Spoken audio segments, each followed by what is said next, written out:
Sa loob ng isang saradong lugar na puno ng lava at mga panganib, naroon ang Rankes Explorer na nasa antas na 8,150.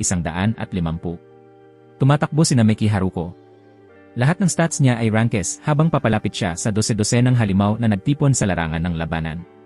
Hinugot niya ang kanyang espada at sabay-sabay inatake ang mga halimaw, pinatay ang ilan sa kanila ng sabay-sabay, at napansin ang isang dambuhalang dragon sa malayo. Sa sandaling iyon, sumigaw siya para humingi ng suporta at isang babae ang nagsabing siya na ang bahala roon. Nagpakawala ito ng isang ataking ahas na gawa sa tubig sa mga kalaban na nagdulot ng mas matinding pinsala. Nagpasalamat si Nameki sa kanya at sumagot ang babae na madali lang iyon. Nagbabala ang isang notifikasyon na may papalapit na advanced monster mula sa kaliwang bahagi ng langit at agad niya itong dinipensahan at pinatay. Ganoon din ang nangyari sa iba pang panig. Nagpatuloy si Nameki sa pagpatay ng mga halimaw habang patuloy na lumalabas ang mga notifikasyon tungkol sa kanila. Bigla may sumigaw na mabagal siya. Isa pang tao ang lumitaw upang ipagtanggol si Nameki mula sa pag-atake. Sinabi ng babaeng may espada na siya na ang bahala roon upang makausad pa si Nameki. Pumayag siya at ipinagkatiwala iyon sa kanya bago muling tumakbo. Nang lumingon siya sa kanyang balikat, naalala ni Nameki kung paano niya hinangaan ang babaeng iyon at naging explorer siya dahil dito. Ang mundong ginagalawan niya ngayon ay ang Dongjun Street. Mula pagkabata na may pagkaunawa na siya, maraming matatandang explorer sa paligid niya. Ang lungsod ay araw-araw na sinusuportahan ng mga explorer. Hinarap ng mga explorer ang mababangis na halimaw at mga patibong na nakaabang sa kanilang landas habang pinagsasama-sama nila ang kanilang lakas sa paggalugad ng mga dungsyon. Direktang tumatanggap ng mga kahilingan ang mga explorer mula sa Explorer Association. Ang pagsupil sa mga halimaw sa loob ng dungsyon ay nagbibigay daan sa pagkolekta at pakikipagkalakalan ng mga natamong gamit. Gayon din sa mga mainit na paglalakbay at mas maraming tagumpay sa mundong ito. Iniaalay nila ang sarili araw at gabi para masakop ang mga dungsyon. Kapag tumaas ang ranggo ng explorer na sertipikado ng asosasyon, ang katanyagan at kayamanan ay nagiging isang abot kamay na pangarap. At kaya, pumasok tayo sa kwento sa loob ng dungsyon sa unang palapag. Noong panahong iyon, baguhan pa lang na explorer si Nameki. Para tumaas ang ranggo ng isang explorer, kailangan munang magpakita ng malalaking ambag. Higit sa lahat, kailangan din ng mataas na stats. Ang pagtalo sa mga halimaw ang magpapataas sa kanyang antas. Noong panahong iyon, nasa antas na 100 si Nameki at isa siyang explorer na may ranggong E. Napapataas ang stats sa pamamagitan ng paggamit ng mga kasanayan at mahika. Kung magpupursige siya sa pagkamit ng mga tagumpay, balang araw ay magtatagumpay rin siya. Aangat palalo ang kanyang explorer rank o iyon ang inaasahan ni Nameki noong simula. Sa pangkalahatan, ang stats niya ay rank E at nakatuon siya sa elemento ng tubig. Sa sandaling iyon, naramdaman ni Nameki ang panghihinayang at alam niyang hindi siya maaaring mag-aksaya ng oras. Nagpasya siyang umusad upang ipagpatuloy ang kanyang trabaho at ginamit ang kanyang espesyal na kasanayan na tinatawag na calibration and measurement. Pinahintulutan siya nitong iskan ang paligid sa loob ng 30 metrong radius. Normal ang heolohiya at maayos ang estruktura ng paligid. Katamtaman ang antas ng nilalamang mahika. Napansin ni Nameki na may ilang bahagi na tila labis ang kahinaan. Sa sukat na ito, inisip niyang kaya na niyang hawakan ang mga bagay ng mag-isa, magdisarma ng mga patibong, o ayusin ang lupa sa mas mababang palapag. Para sa mga high-rank explorer, isa lang itong simpleng gawain na hindi na nila pinapansin. Pero kahit sa ganitong trabaho, kung saan pinagtatawanan siya ng ibang explorer, sigurado si Nameki na maaari pa rin siyang makatulong sa iba. Sa looban ng Dongjun Street, naalala ng bida ang paglalakad niya noon habang umiiyak pa bilang bata, paulit-ulit na nagtatanong kung ayos lang ba talaga ang lahat. Hindi niya maintindihan dahil ang pagtulong sa gaya niyang mula sa looban ay wala namang naidudulot na kapakinabangan. Lumingon ang babae at sinabing hindi iyon totoo. Kung sakaling naisin niyang tumulong sa iba balang araw, maintindihan din niya kung gaano kakulay ang tanawin ng ganitong klaseng aksyon. Naudyukan si Nameki ni Hamuari. Kung wala siya, hindi sana siya nakarating sa kinaroroonan niya ngayon, at napaisip siya kung makikilala pa ba siya nito sa kanyang kasalukuyang anyo. Habang pinagninilayan ang nakaraan, lumapit kay Nameki ang isang batang lalaki na may kasamang 2 babae, tumatawa. Tumawa siya dahil siya raw ang unang nakaabot sa antas na 100. Tila isa talaga siyang pinili, at nagkomento ang mga babae na siya ang batang pinag-uusapan sa mga chismis. Sumang-ayon si Shinji sa tanong at pinayagan silang gamitin ang appraisal, at lumabas nga na nasa level 100 si Nameki.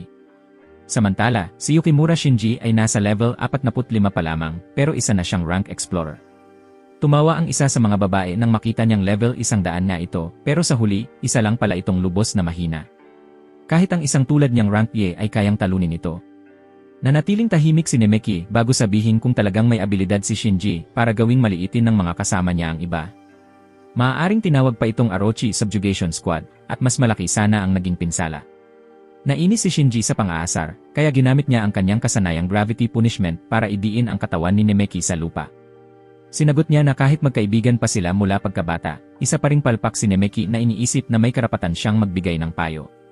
Ang stats at natatanging kasanayan nito ay puro kalokohan. Isa lang siyang mahina, drunk na ulol na akala mo'y may halaga dahil lang mas mataas ang antas niya. Kaya gusto niyang itigil na ni Nemeki ang pakikitungo ng parang malapit sila dahil iyon ang laging nagpapagalit sa kanya. Ngayon, mayroon na silang patunay na ang isang taong level 100 ay pang-display lang at wala namang tunay na lakas. Karaniwan, kapag naabot na ang level 100, inaasahan na hindi lang siya advanced kundi. Ngunit natigil iyon sa oras na umabot siya sa intermediate stage, kahit pa mas madali siyang nag-level up kumpara sa ibang explorer. Sa kasamaang palad, ang stats niya gaya ng atake, depensa, at iba pa ay tumigil na sa pagtaas mula pa noong level 30. Hanggang ngayon, nakatigil si Nemeki sa level 100 pero hindi niya maintindihan kung bakit o kung paano ito maayos. Nais sana niyang makapantay sa babaeng hinahangaan niya, ang dahilan kung bakit siya naging explorer. Dahil doon siya naging explorer. Nagtaka si Nemeki kung ano pa ang saysay ng pagtaas ng level kung hindi rin naman siya lalakas. Kahit pa may pagkakaiba sa bawat tao, sobra na ito. Ang pinagdadaanan niya ngayon ay sobra-sobra na. Sa tagpong ito, natawa na lang si Shinji sa kaawa-awang pagsisikap ni Nemeki. Noon, kapit na kapit siya sa pag-asang iyon, at ngayon, umabot pa sa puntong akala niya ay may halaga siya. Wala namang pakialam ang taong iyon sa kanya, at sa kung anong dahilan, lalong nagpagalit iyon kay Shinji. Habang pinipigilan pa rin si Namiki, lumapit si Shinji at inagaw ang bag na dala niya. Sinabihan siya ng bida na ibalik iyon, pero alam na ni Shinji kung ano yon, isang regalo mula sa taong hinahangaan ni Namiki. Tinanong ni Shinji kung balak pa ba niyang panatilihin iyon, isang lucky charm mula sa isang taong nag-aalala kung gaano siya kahina. Napansin niya na tila inayos pa ang charm kahit napunit na ito noon. Kita niyang napakahalaga nito kay Namaki. Pero kahit ganoon, pinunit pa rin ito ni Shinji at isinubo pa, dahil hindi na raw niya iyon kailangan, wala rin namang silbi. Pagdura niya, tinapakan pa niya ito, na lalo pang nagpagalit kay Namaki, pero patuloy pa rin siyang pinipigilan ng gravity skill ni Shinji. Natawa si Shinji dahil wala namang dahilan para magalit ng ganoon si Namaki. Pinaghirapan niya ang lahat para lang mapansin siya ng taong hinahangaan niya, pero nakakadismaya pa rin siya. Simula noon, hindi pa rin siya lumalakas kahit kaunti, at isa pa rin siyang napakalaking kahihiyan. Marahil ay oras na para tuluyan na siyang sumuko at mamatay na lang. Pumigla si Namiki gamit ang braso niya at inabot ang kamay papunta kay Shinji para pigilan ito sa pagdalaw. Tumawa si Shinji sa pagtatangka niyang lumaban at tinanong kung alam ba niya na kapag may namatay sa loob ng dungsyon, iniimbestigahan ang sanhi ng kamatayan batay sa regulasyon. At dahil doon, magpapatuloy lang ang trabaho ng Explorer Association at ni hindi nahahanapin pa ang bangkay pagkatapos. Ganoon gumagana ang sistema sa mundong ito. Pwede na lang siyang iulat bilang isang taong humarang para protektahan si Shinji mula sa isang halimaw bago mamatay. At bilang alaala noon, si Shinji, ang mahal niyang kaibigang kababata, ang magbabalik ng kanyang bag at pati ng kanyang charm, o ganoong klase ng kwento. Balak niya talagang iabot ng personal ang bag sa taong hinahangaan ni Nemeki, at nagtanong kung anong klaseng mukha ang ipapakita ni Himawari kapag nalaman niya kung ano ang nangyari sa taong tinulungan niya. Siguradong malulungkot si Himawari, pero sasamantalahin ni Shinji ang pagkakataon para yakapin siya at damayan matapos marinig ang tungkol sa pagkamatay ni Nemeki. Sasabihin pa raw niya kay Himawari na kasama niya siya, kaya hindi na niya kailangang umiyak para sa kamatayang iyon at siya ang magpapalakas ng loob nito. Sinabi ni Namiki na tigilan na niya ang pang-aasar, pero ipinagpatuloy ni Shinji ang paggamit ng high gravity punishment para mapako siya sa lupa. At hindi lang iyon, ibinagsak pa niya ito ng malakas gamit ang kanyang kapangyarihan at tinanong kung ano ang masasabi ni Namiki sa pinakamalakas niyang mahika. Napakalakas nito. Kayang gawing piraso-pirasong papel si Namiki na hindi na kailanman makakabawi at patuloy niyang ginamit ang high gravity punishment paulit-ulit. Patuloy na nasasaktan at dumudugo ang katawan ni Nemeki hanggang sa puntong nababahala na ang mga babaeng nasa paligid dahil nagsisimula ng magbitak-bitak ang lupa. Pero tumawa lang si Shinji dahil sobrang marupok nga raw talaga si Namiki at dahil doon, nagpa siya siyang umalis na lang, iniwang ganoon ang kalagayan ni Nemeki. Nagpaalam si Shinji, sabay sabing aalagaan niyang mabuti si Himawari sa susunod at galit na sumigaw si Namiki para pigilan siya. Pero muling nagpaalam si Shinji na parang wala lang nangyari, walang bahid ng pagsisisi sa ginawa niya, habang naiwan si Namiki na isinumpa ang sarili niyang kahinaan. Pagkatapos, bumigay ang lupa dahil sa kapangyarihan ni Shinji, at bumagsak ang bida mula sa napakataas na lugar. Sa ganitong takbo, si Himawari ay siguradong mananatili sa tabi ni Shinji. Gustong magkaroon ni Nemeki ng lakas para talunin siya, pero sa puntong ito, wala siyang magawa. Gusto niyang mas lalo pang lumakas, pero wala na siyang kakayahan. Doon biglang nag-activate ang analysis skill mula sa system, at kinuwenta ng system ang huling epekto ng pagbagsak sa loob ng 20 segundo. Wala nang paraan para maiwasan ang kamatayang dulot ng pagbagsak. Dahil naipredikta na ni Nemeki ang posibilidad ng kamatayan, malinaw na ito ay 100%. Ibig sabihin, imposibleng makaligtas sa pagbagsak. Nagtaka si Nemeki kung bakit biglang nag-activate ang isang kasanayang wala namang silbi. Lumabas ang mga kasanayan, iyon lang ang nakuha niya matapos ang lahat. Isang skill na nakatuon lang sa analysis, wala itong silbi sa laban. Alam ni Nemeki na wala siyang halaga, kaya lalo siyang nadudurog sa tuwing ipinapamukha iyon sa kanya ng iba. Nagpadala ang system ng mas marami pang mensahe kaysa dati, kinukumpirma ang kanyang kamatayan at paulit-ulit na ina-analyze hanggang sa tuluyang nag-evolve ang kanyang natatanging kasanayan. May lumabas na unique death count at nagsimulang mag-reset ang kanyang stats. Binigyan siya ng 1,000,000 bonus experience points at sa wakas, nag-level up muli si Nemeki. Pagmulat ni Nemeki, bumangon siya, buhay pa rin kahit nahulog siya mula sa ganoong taas. Nagulat siya nang makita kung saan siya bumagsak. Karaniwan, dapat patay na siya pero naroon pa rin siya. At nagtanong siya kung ano na ang nangyayari. Sigurado si Nemeki na bago siya mamatay, si Shinji ang may kagagawa ng lahat at lalo lamang nitong pinatindi ang galit niya. Sanay na si Nemeki sa pangungutya hanggang sa puntong ito pero sobra na ito. Doon niya napansin sa gilid ang kanyang lucky charm. Totoo nga. Ngayon, nagmamadali na siyang makipagkita kay Himawari at pati na rin kay Shinji bago pa lalong lumala ang lahat. Pero sa kasalukuyang estado niya, wala pa rin siyang kakayahang talunin ito. Luminga-linga si Nemeki at napagtantong nasa ibang lugar na siya. Hindi siya pwedeng maging negatibo ngayon. Una, kailangan niyang alamin kung paano makakatakas mula rito. Ngayon na iniisip niya, kakaiba ang sitwasyon. Wala siyang nararamdamang sakit at ni isang galos o sugat ay wala sa katawan niya, kaya agad siyang tumingin sa kanyang stats. At totoo nga, doble na ang itinaas kumpara noong bago siya mamatay. Wala ring bakas ng kirot o kung anuman. Napalingon siya nang bigla niyang makita na ang level niya ay tumaas na sa 101. Hindi niya inakalang kaya pa niyang lampasan ang level na yon. Mukhang ang level 100 ay hindi pala ang kanyang hangganan. Pero kahit ganoon, napaisip si Nemeki kung iyon ba talaga ang stats niya. Baka naman may sumpang nangyayari sa kanya. Habang iniisip iyon, hindi niya napansin na may halimaw na palihim na papalapit sa likuran niya. Pero agad siyang nakailag sa tagiliran, dinampot ang kanyang espada, at sinugod ito ng hiwa. Pero nang mas tiningnan niya ito, malinaw na hindi ito ordinaryong low-rank na halimaw. Parang kakaiba ang gaan ng katawan niya, at ang espada ay parang naging bahagi na ng katawan niya tuwing kumikilos siya. Nagtaka si Nemeki kung ano yung bigla ang sakit na naramdaman niya, nasugatan ba siya sa kung saan. Bigla na lang siyang napatalon sa gulat nang may marinig siyang tunog. Parang alulong ng aso, at napaisip siya kung anong palapag ito ng dungyon kung saan siya napunta matapos mahulog. Kung ikalawang palapag ito, dapat ay may mga kobold. Kung ikatlong palapag naman, dapat ay mga shadow wolf ang naroroon. Pero hindi nagtagal, biglang may sumabog sa likuran niya at agad siyang nabigla. Paglingon niya, may nakita siyang hindi niya kailanman inasahan. Isang dambuhala, 2 ulong halimaw ang lumitaw, bumubuga ito ng apoy. Isa itong Orthrus. Alam ni Nemeki kung gaano ito kapanganib, nakamamatay pa nga kahit sa mga adventurer na ranky. Napasukol si Nemeki sa isang patay na dulo, at doon niya napagtanto na si Shinji ang dahilan kung bakit siya nahulog mula sa ganoong kataas na lugar. Siya lang ang kababata niyang iyon. Pero may isang bagay na napakahalaga kay Nemeki na kailangang protektahan. Hindi niya kailanman mapapatawad ang sinumang mananakit o manlilinlang kay Himawari. Hindi niya pwedeng hayaan na lang ito, kaya kailangan niyang mabuhay at makaalis agad mula rito para hindi mangyari ang ganoong bagay. Habang naghahanda ng umatake ang halimaw, inactivate ni Nemeki ang kanyang physical enhancement skill at agad itong tumalab. Sinimulan niya ang paggamit ng physical reinforcement na nagbigay sa kanya ng resistensya sa apoy, tubig, hangin, liwanag, dilim, at liwanag bilang mga attribute. Nararamdaman ni Nemeki na kung ang mga stats na ito ay talagang kanya, na totoo, baka kaya na niyang lumaban ng maayos ngayon. Agad siyang sumugod sa kalaban para makipaglaban, habang sa parehong oras, isang babaeng may pakpak ng paniki ang lumalakad ng tahimik. Tulad ni Himawari, na lumingon na may bahid ng pag-aalala sa mukha para kay Nemeki, at habang ganoon, muling inactivate ni Nemeki ang kanyang body fortification. Lubos nitong pinababa ang pinsalang dulot ng fire attribute. Naabot na ng bida ang level 101. Talagang dumoble ang kanyang stats simula noon. Kung hindi sana kayang hadlangan ng skill niya ang apoy sa ganitong antas.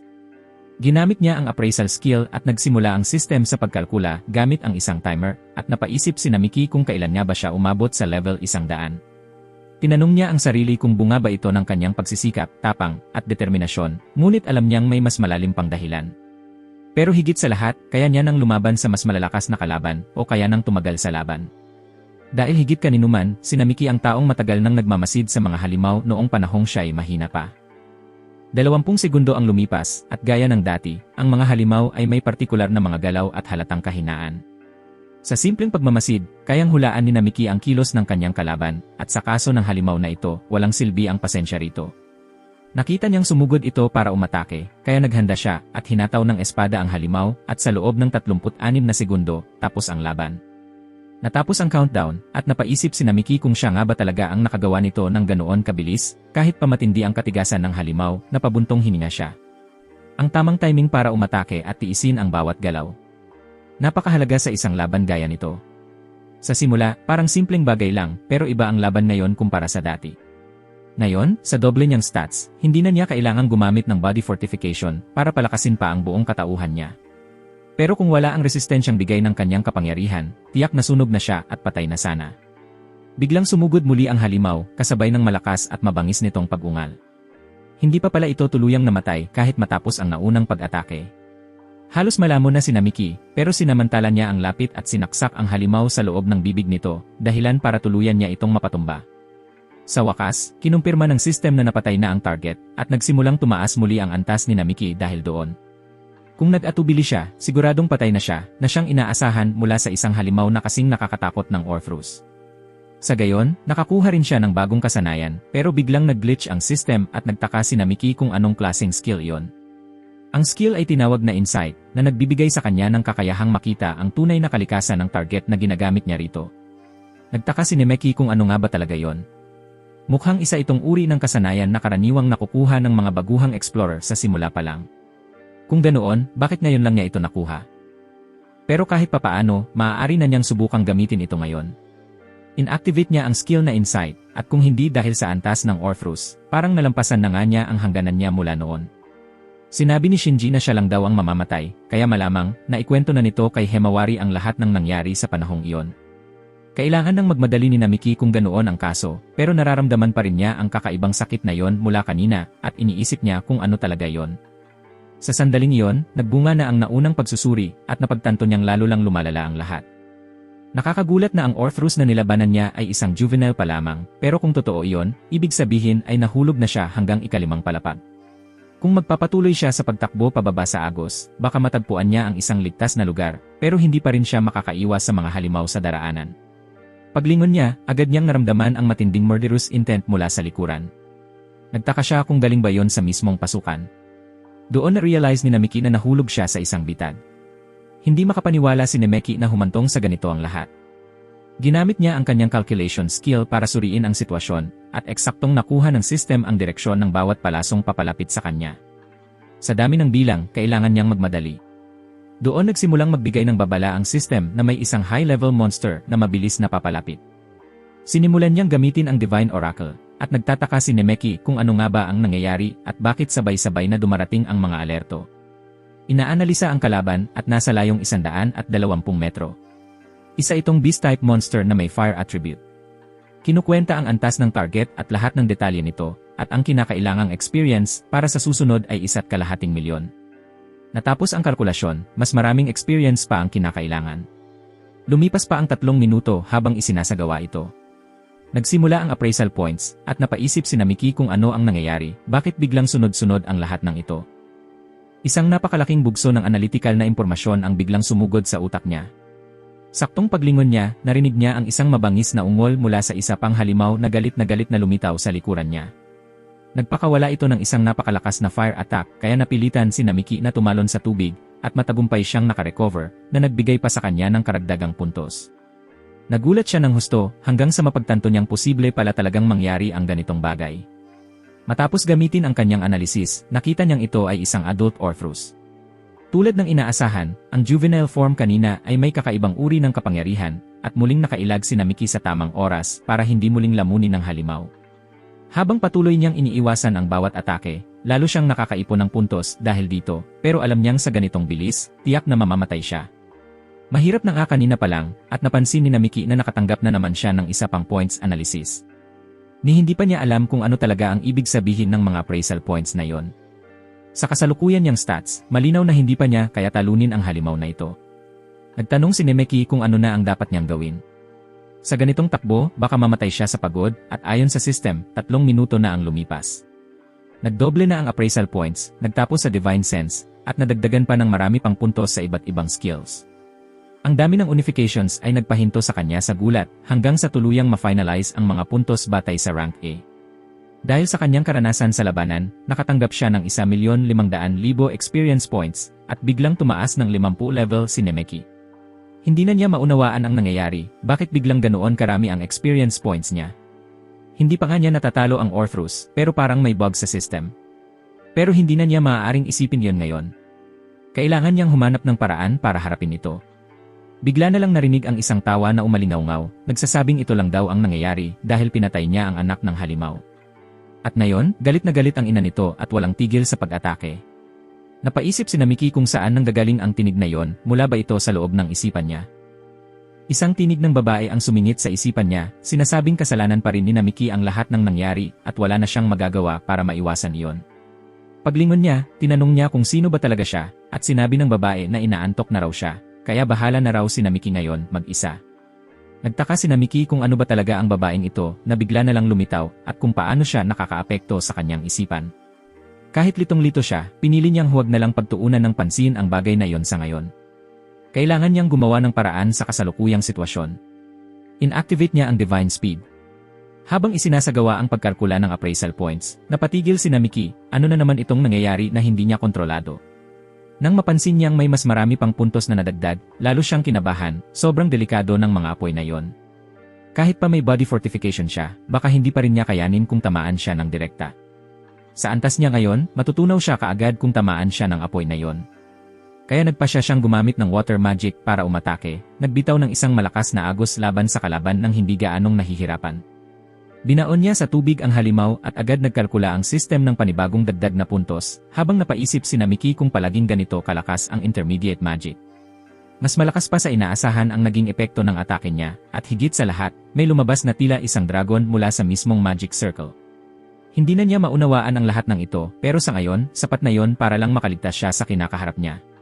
Patuloy na ginamit ni Miki ang kanyang water magic laban sa kalaban hanggang sa tuluyan niyang tamaan ito sa gitna, tumagos ng buo ang atake. Isang critical hit iyon, at nadagdagan palalo ang appraisal points niya habang bumagsak ang katawan ng halimaw sa lupa matapos itong mapatumba. Pero kahit ganoon, tila humihina pa rin ito kahit dapat ay patay na ito. Napakatindi ng sigla na nananatili sa katawan nito. Dahil doon, nagpasya si Miki na ihatid ang kanyang huling atake gamit ang kanyang espada, at sa wakas, idineklara na ang kabuang pagkawasak ng kanyang target. Nakatanggap siya ng mas marami pang puntos matapos ang bawat pagsusuri hanggang sa makumpirmang naabot na niya ang rank A. Ang kanyang karanasan sa labanan ay naipakita at na-optimize palalo, kaya nakatanggap siya ng napakalaking kabuang puntos, abot sa 9,000,000. Tumaas ng 300 level si Miki dahil dito at nakamit niya ang advanced magic para sa lahat ng 4 niyang attributes matapos ang tagumpay na yon. Ngayon, nauunawaan na ni Miki ang appraisal skill na dati inakala niyang walang silbi, ngayon ay na-maximize na. At nang ma-evolve ito sa Divine Analysis, ibig sabihin ay kaya na niyang gawin ang kahit ano.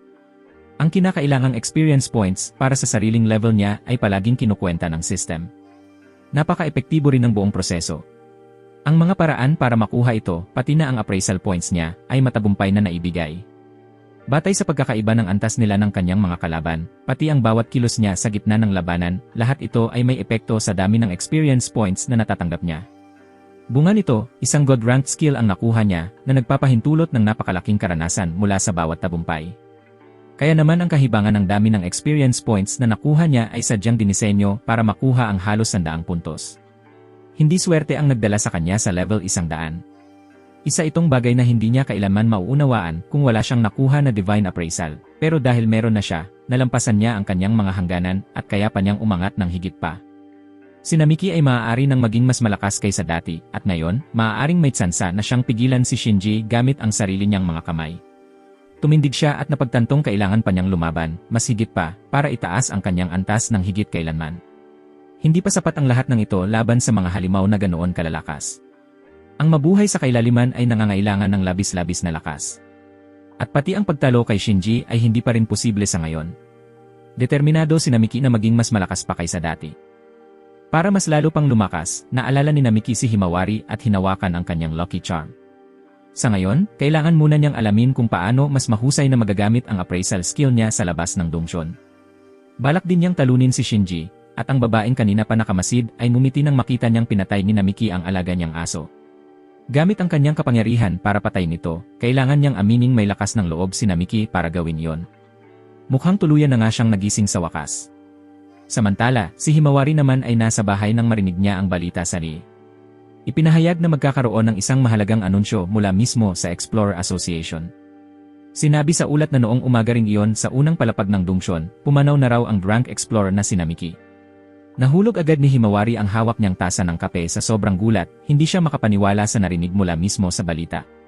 Ayon sa salaysay ni Shinji Yukimura, matindi raw ang naging pinsala sa katawan ni Namiki, at ang tanging na-recover ay ang kanyang bag at ilang personal na gamit.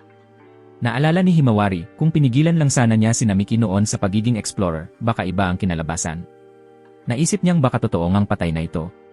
Pinunasan niya ang kanyang mga luha, pero bago pa siya tuluyang makapag-isip, may kumatok sa pintuan. Nang lapitan niya, nakita niyang si Shinji ang naroon, dumalaw matapos ang matagal na hindi pagkikita. Tiningnan siya ni Himawari at tinanong kung ano ba talaga ang pakay nito. Sagot ni Shinji, hindi raw niya inaasahang mapapadaan siya roon, pero magandang pagkakataon daw ito. Pagkatapos ay ipinakita niya ang bag ni Namiki, sabay sabing gusto niya itong maibigay sa kanya. Nakilala agad ni Himawari ang bag, wala ngang duda, pag-aari iyon ni Namiki.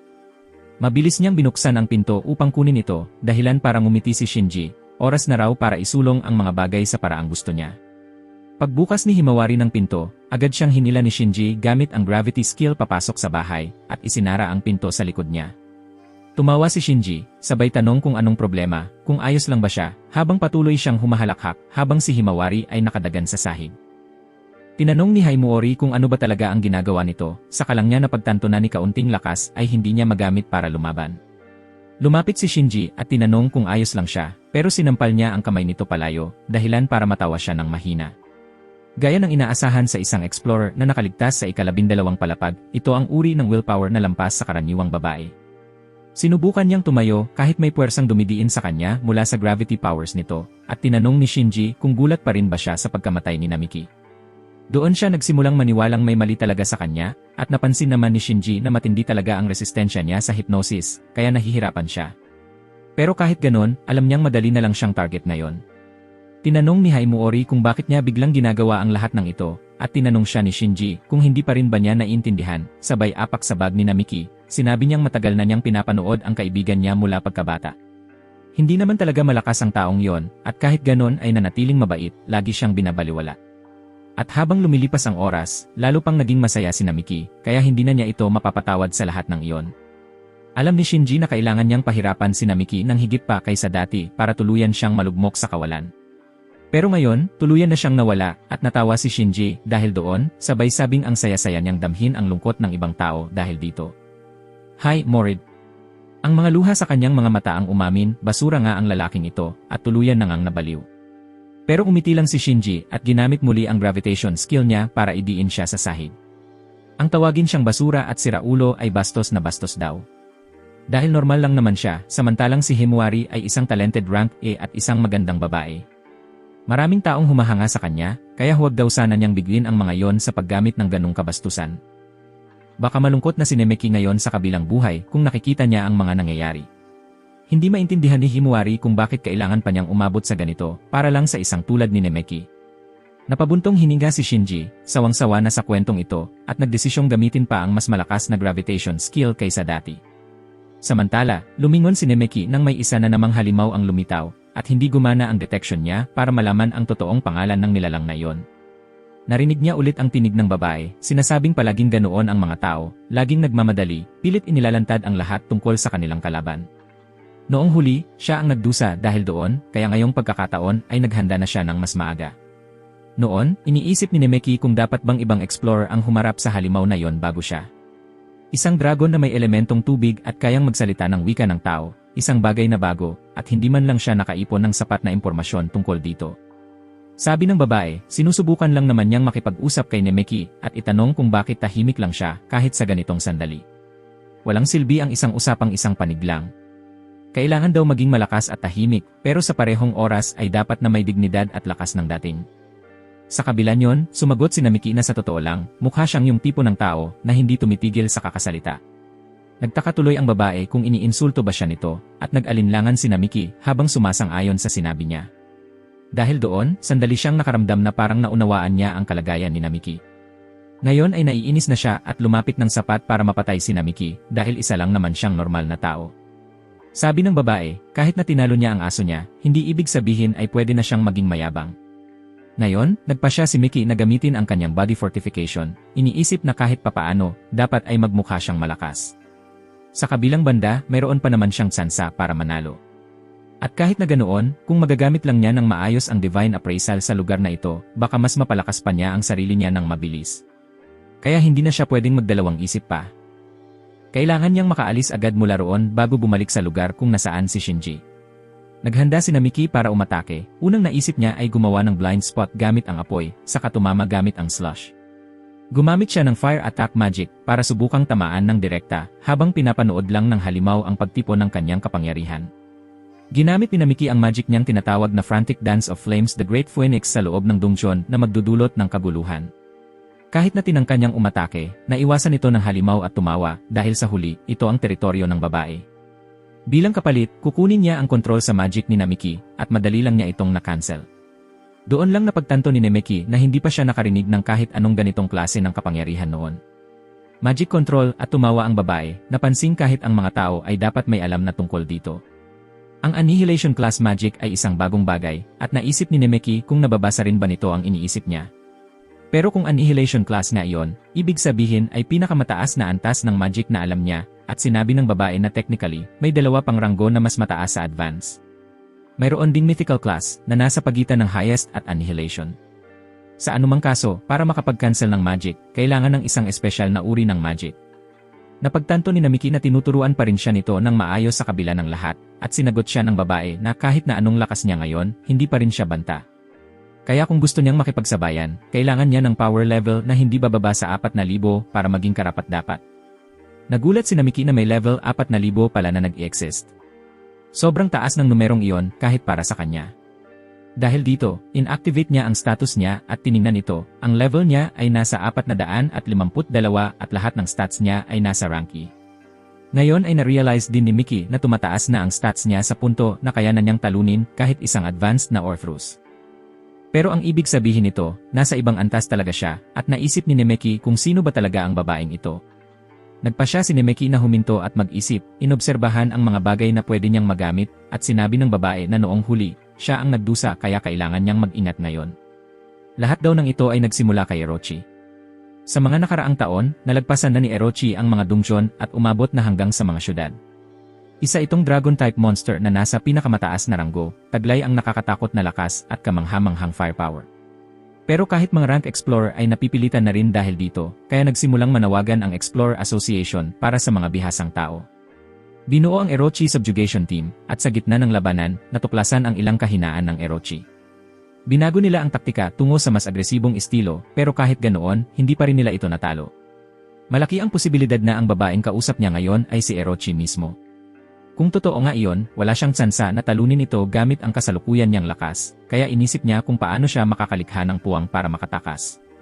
Kailangan din niyang panatilihin ang usapan habang iniisip ang susunod na hakbang, kaya tinanong ni Nemeki kung bakit siya nakikipag-usap sa isang tulad niya, isang baguhan lang, at sinagot siya ng babae na ang dahilan ay simpleng kuryosidad.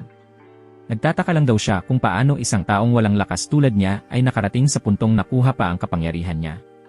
At iyon lang din daw ang isa pang dahilan kung bakit siya nakikipag-usap. Gusto niyang malaman ang tungkol doon, at biglang lumitaw ang isang kamay mula sa loob ng magic circle. May iniaabot itong item, at nagtaka si Nemeki kung bakit may ganun siyang gamit at saan bigla niya iyon nakuha. Sagot ng babae, galing daw iyon sa mga gamit ng tao. Habang iwiniwasiwas niya ang ilan sa mga buntot niya, aksidenteng nakuha raw niya ang mga iyon pabalik.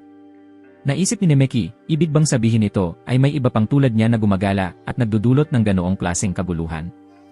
At sa paraan ng pagsasalita nito, naramdaman niyang ang may-ari ng braso na lumusot sa Magic Circle ay siya ring pangunahing katawan ni Orochi.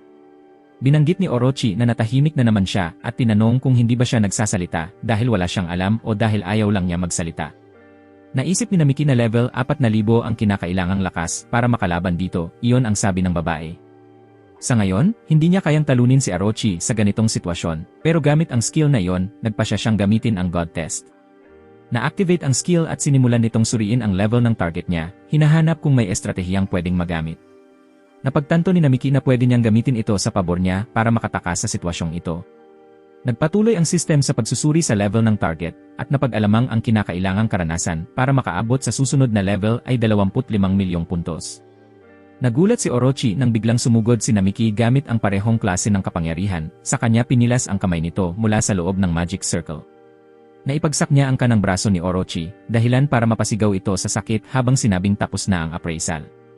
Nakapagdulot siya ng pinsala sa isang disaster rank na nilalang at dahil doon, nakuha niya ang 25 milyong puntos at agad na tumaas ang level niya sa 2,200. Nakakuha rin siya ng bagong skill at nagulat si Nemeki nang makita ang level na naabot niya. Lubos na hindi kapanipaniwala ang mga numerong iyon. Sobrang overpowered na halos mahirap ng paniwalaan, pero nakuha niya ang bagong skill na tinatawag na Ultra Physical Enhancement. Naniniwala si Namiki sa optimized action na iminungkahi ng God Test, kaya nagdesisyon siyang putulin ang braso matapos makumpleto ang pagsusuri. Totoong nakakakilabot ang kapangyarihang iyon. Ganito pala ang antas ng lakas ng tunay na katawan nito. Sabi ni Horadochi, nagawa nga talaga ng taong ito. Galit na galit siya ngayon, iniisip na pinili ni Namiki na bigla siyang atakihin at sa gulat, napinsala siya ng ganito.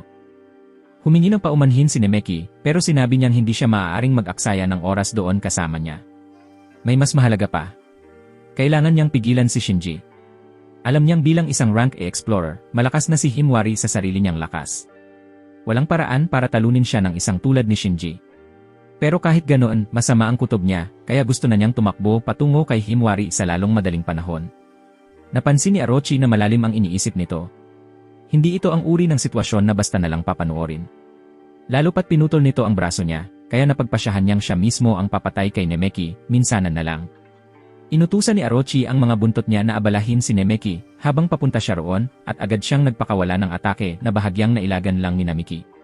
Napagtanto ng bida na hindi lang pala ito ang pangunahing katawan ni Orochi, pati ang halimaw sa harapan niya ay ganoon kalaki. Ang pressure na nanggagaling dito ay nakakakilabot, kahit pa tumaas na ng husto ang level ni Namiki. Hindi siya sigurado kung kaya niyang talunin ang ganitong kalaban. Gumamit siya muli ng God Test at sinimulang suriin ang sitwasyon, nakuha ang mga evaluation information, at nagpasya si Namiki na gamitin ang physical fortification niya. Sumugod si Namiki sa kalaban kahit na nasasaktan siya ng todo, pero tinapon lang siya palayo na parang wala lang. Malayo ang lipad niya at nasaktan siya ng husto, pati espada niya ay nabitawan. Hindi niya maintindihan kung anong klaseng matalim na sakit ang nararamdaman niya ngayon. Dahil doon, hindi siya makapaglagay ng kahit anong lakas sa kanyang atake. Lalong lumalala ang lahat at nagulat si Orochi, nagtataka kung posible nga bang matalo siya. Pagkatapos ng lahat, sinabi ng system na gamitin niya ang Ultra Physical Fortification, at kahit nalilito, nagpasya si Namiki na huwag nang magdalawang isip, wala na siyang oras para mag-urong sulong. Ginamit ni Nemeki ang ability, at nagulat si Orochi, nagliliyab na ang katawan nito ngayon. Pakiramdam niya ay mawawala na siya sa kontrol anumang sandali, habang sumugod siya kay Orochi, dinampot ang espada, at hinati sa dalawa ang katawan ng halimaw. Kinumpirma ng system na na-eliminate ng maayos ang target dahil sa kanyang pagsisikap at idineklara ang pagkumpleto ng God Test.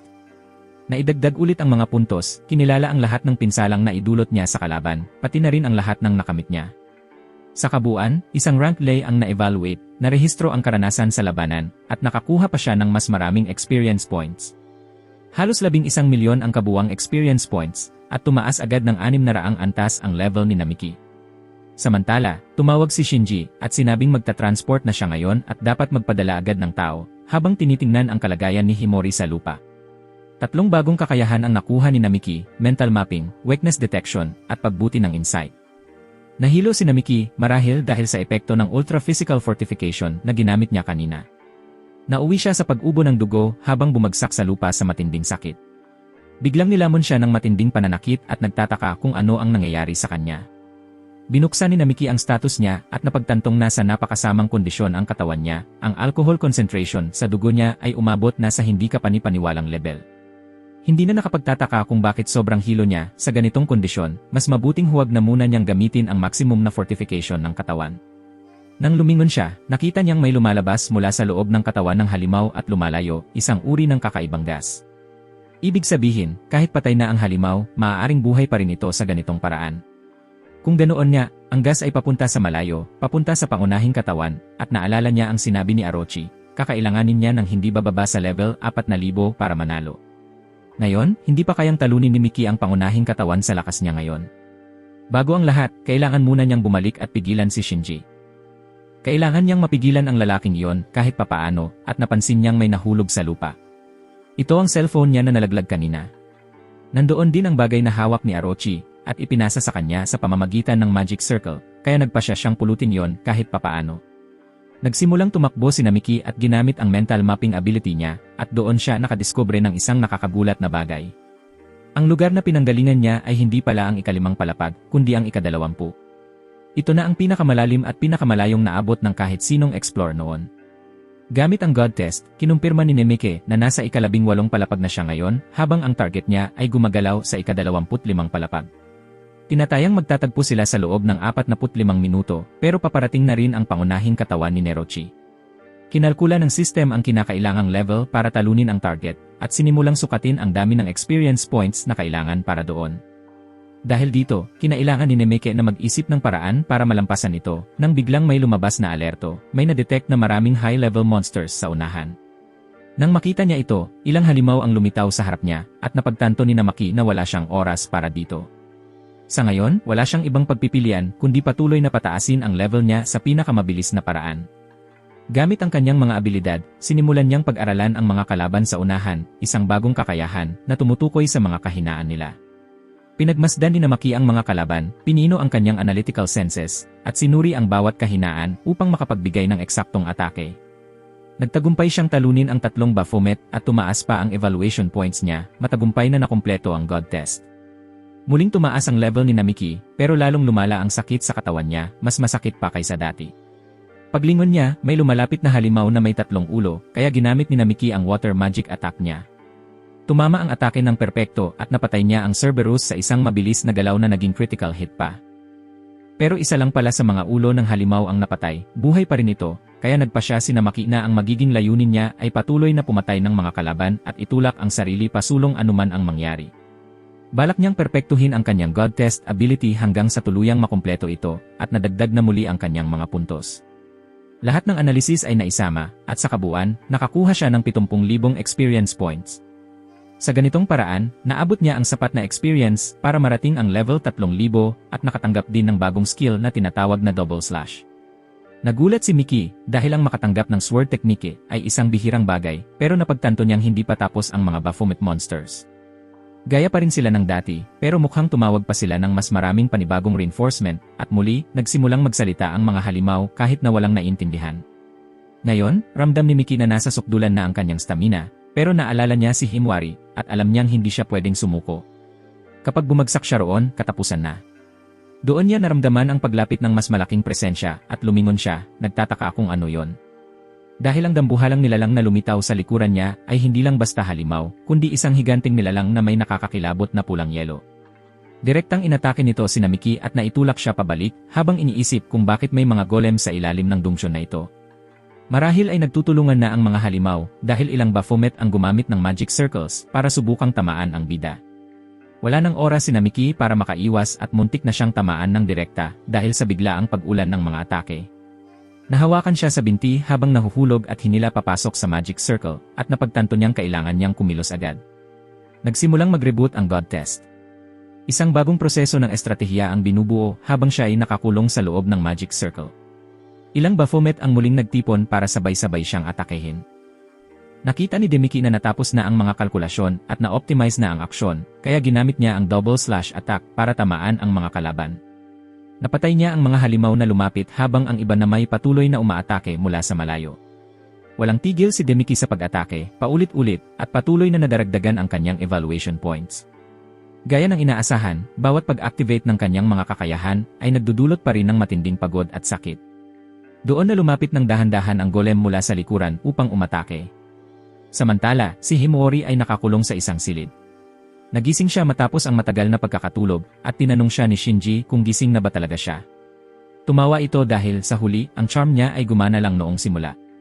Humanga pa rin siya dahil sa tindi ng willpower ni Himawari na tumagal ng ganoon katagal. Mas madali raw sana kung mas maraming babae ang nandoon at tinanong ni Himawari kung ano ba talaga ang balak niya. Hinawakan ni Shinji ang mukha niya at sinabing sa totoo lang, hindi niya talaga ito gusto. Ang mga mata raw ni Himawari ay mata ng isang taong naniniwalang buhay pa rin si Nameki. Mahirap daw intindihin kasi sinabi raw ni Himawari noon na hindi karapat-dapat si Nameki para maging explorer at iniwan rin niya ito. Sumagot si Himawari na hindi totoo iyon dahil pagkatapos ng isang insidente, naging desidido si Nameki na maging mas malakas. Simula noon, nagsimula na siyang isugal ang buhay niya. Kaya sinabi niyang tumigil na ito sa pagiging explorer, baka kasi masaktan lang siya sa bandang huli. Pero, sabi ni Himawari, pinili ni Nameki na ipagpatuloy ang landas na yon. Ipinamumuhay niya ang buhay niya sa sarili niyang paraan. At naniniwala siyang hindi ganoon kadaling mamamatay si Nameki, kaya gusto pa rin niyang maniwalang buhay pa ito kahit saan man naroroon. Samantala, si Nameki ay humaharap sa golem gamit ang water magic at nagtagumpay siyang sirain ang katawan nito. Muli niyang nakumpleto ang God Test at nakatanggap siya ng 9,000,000 experience points, tumataas palalo ang level niya kaysa dati. Hindi pa handang mamatay si Nameki, kahit sa mga ganitong pagkakataon, gusto pa rin niyang makabalik kay Himawari sa kabila ng lahat ng hirap. Inanunsyo ng system na naabot na niya ang level 600 at dahil sa tagumpay na yon, agad na isasagawa ang reconstruction ni Nameki. Nagtaka siya kung ano ba talaga ang ibig sabihin ng reconstruction dahil hindi niya alam kung ano ito. Pakiramdam ng katawan niya ay sobrang bigat, parang mababasag at magkakahiwa-hiwalay anumang sandali. Pagbangon niya mula sa matinding sakit, napansin niyang mas maraming halimaw pa ang nasa paligid, nagtipon ang mga Baphomet at nagsasalita ng kung ano-anong walang kabuluhan. Doon lang napansin ni Nameki na may barrier sa paligid niya at muli siyang nagtaka kung ano ba talaga yon. Nagsimulang muli ang God Test at nagsimula na ring kalkulahin ang kanyang mga puntos. Sinubukan ni Nameki na damputin ang kanyang espada, kasabay ng pagdating ng mga atake ng Baphomets na nakatutok sa kanya. Tumakbo siya para makaiwas sa mga papalapit na atake, at matagumpay niyang na-neutralize muli ang mga ito. Pero hindi pa rin tumigil ang mga Baphomets, tuloy-tuloy ang kanilang mga atake, kaya ginamit ni Nameki ang double slash para labanan ang magic gamit ang magic, walang patid. Muli, ang bawat neutralization ay nadaragdag sa kanyang puntos bilang marka ng tagumpay. 30 minuto na ang lumipas mula noon at patuloy pa ring naipon ang mga puntos. Pagod na si Nameki mula sa walang humpay na pagdepensa. Sa ganitong bilis, baka tuluyan nang bumigay ang katawan niya dahil sa matinding strain. At dahil sa barrier, hindi na niya magawang umatake ng direkta sa mga halimaw gaya ng dati. Sumisigaw sa sakit ang katawan niya buong oras, at pakiramdam niya ay unti-unti na siyang nabibigo sa pag-iwas sa mga atake ng kalaban. Sigurado siyang nasa matinding panganib siya, pero sa wakas, natapos na ang God Test at nagsimulang kalkulahin ang lahat ng puntos. Sa kabuuan, nakatanggap siya ng 8,000,000 puntos at muling tumaas ang level ni Nameki sa loob lang ng ilang minuto. Naabot niya ang level 3,800 at naalala niya muli ang mga sinabi ni Orochi na kailangang umabot siya sa level 4,000. 200 level na lang ang natitira para maabot ang pinakamababang kinakailangan. Kapag naabot na niya yon, isa sa ilalim siya sa kanyang reconstruction. Hanggang ngayon, hindi pa rin niya alam kung ano talaga ang ibig sabihin nito. At si Orochi, na muling nagpakita, ay napansing sobrang pagod na talaga si Nameki pagkatapos ng walang humpay na pakikipaglaban. Ngayon ay napalingon si Miki sa tamang oras para mapagtantong nasa harap na niya ang orihinal na katawan ni Orochi. Sa wakas, ginawa raw niya itong maghintay, at sinabi nitong ang kaharap niya ngayon ay ang tunay na katawan nito. Ito na si Orochi, at napaisip siya kung ang anyo nito ay isang uri ba ng humanoid. Pagod na pagod ito, marahil dahil buong oras na yon ay patuloy na gumagalaw. Ngayon, nagtaka si Miki kung paano nito nagawang habulin siya ng ganoon kabilis, 5 palapag ang nilaktawan, pero ilang minuto lang ang pagitan. Tumawid si Orochi sa barrier at lumapit. Mukhang nagdulot siya ng malaking kaguluhan habang naglalakad ito patungo sa kanya. Tinanong ni Orochi kung nakikinig ba talaga siya, pero hindi maintindihan ni Nameki ang sinasabi nito, lalo na't nakatuon ang atensyon niya sa kanang braso nito. Alam niyang naputol na niya ang braso na yon, pero ngayon ay buo na ulit ito. Nagtaka si Nameki kung may kakayahan ba itong mag-regenerate. Napansin ni Orochi kung saan siya nakatingin at sinabing, bahagyang naganap iyon, pero ang mawalan ng isang bahagi ng sarili ay hindi ganoon kalaking bagay para sa kanya. Si Aneki ay nakagawa ng sugat sa kanya. Gusto na sana niyang patayin si Namiki sa mismong oras na yon, pero bago ang lahat, gusto muna niyang bawiin ang bagay na pag-aari niya. Tinanong ni Namiki kung ano ang tinutukoy niyang bagay, at nainis si Orochi dahil parang nagkukunwari siyang wala siyang alam. Dapat ay alam niya raw kung ano ang tinutukoy nito. Hinawakan ni Namiki ang bagay na napulot niya mula sa lupa, at doon niya naintindihan na ang tinutukoy ni Orochi ay ang cellphone. Tinanong ni Miki kung papayagan ba siyang makaalis kung ibabalik niya ang bagay na yon, at sinabi ni Orochi na hindi ganoon gumagana ang mga bagay. Aminado siyang mas malakas na ngayon si Namiki kaysa dati, pero hindi pa rin siya nasa antas para matalo siya. Ngayon, napagtanto ni Miki na kahit na lumakas na siya, wala pa rin siyang tsansa laban kay Orochi, kulang pa siya ng 200 level para makipagsabayan. At bago pa man niya maabot iyon, baka tuluyan nang bumigay ang katawan niya sa sakit at pagkapagod na nararamdaman niya ngayon. Sinabi ni Orochi na kung hindi niya ibabalik ang bagay na yon, papatayin siya nito, at biglang nagsimulang mag-restart muli ang God test ng system. Wala nang oras si Namaki para mag-aksaya, ngayon o kailanman na lang ito.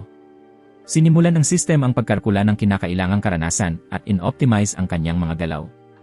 Ginamit niya ang double slash laban kay Orochi, na agad nagdepensa, pero kahit ganoon, tumama pa rin ang atake, at nag-iwan ng maliit na sugat sa pisngi nito habang naghahanda itong umatake pabalik. Sinabi ni Orochi na isang gasgas lang mula sa kanyang espesyal na atake ay napakakawawa. Samantala, tumaas pa ang karanasan ni Namaki ng 13 milyon at bigla siyang umabot sa level 4,000. Agad na nagsimula ang reconstruction. Bigla namang nagkaroon ng malaking pagsabog, dahilan para magulat si Orochi na hindi alam kung ano ang nangyayari. Paglingon niya, nakita niyang nagbago ang katawan ni Namaki dahil sa evolution at nagtaka siya kung anong klaseng pressure ang lumalabas mula rito ngayon. Hindi nakakaramdam ng sakit si Namaki, pero tila naging mas matalas ang kanyang pandama kaysa dati.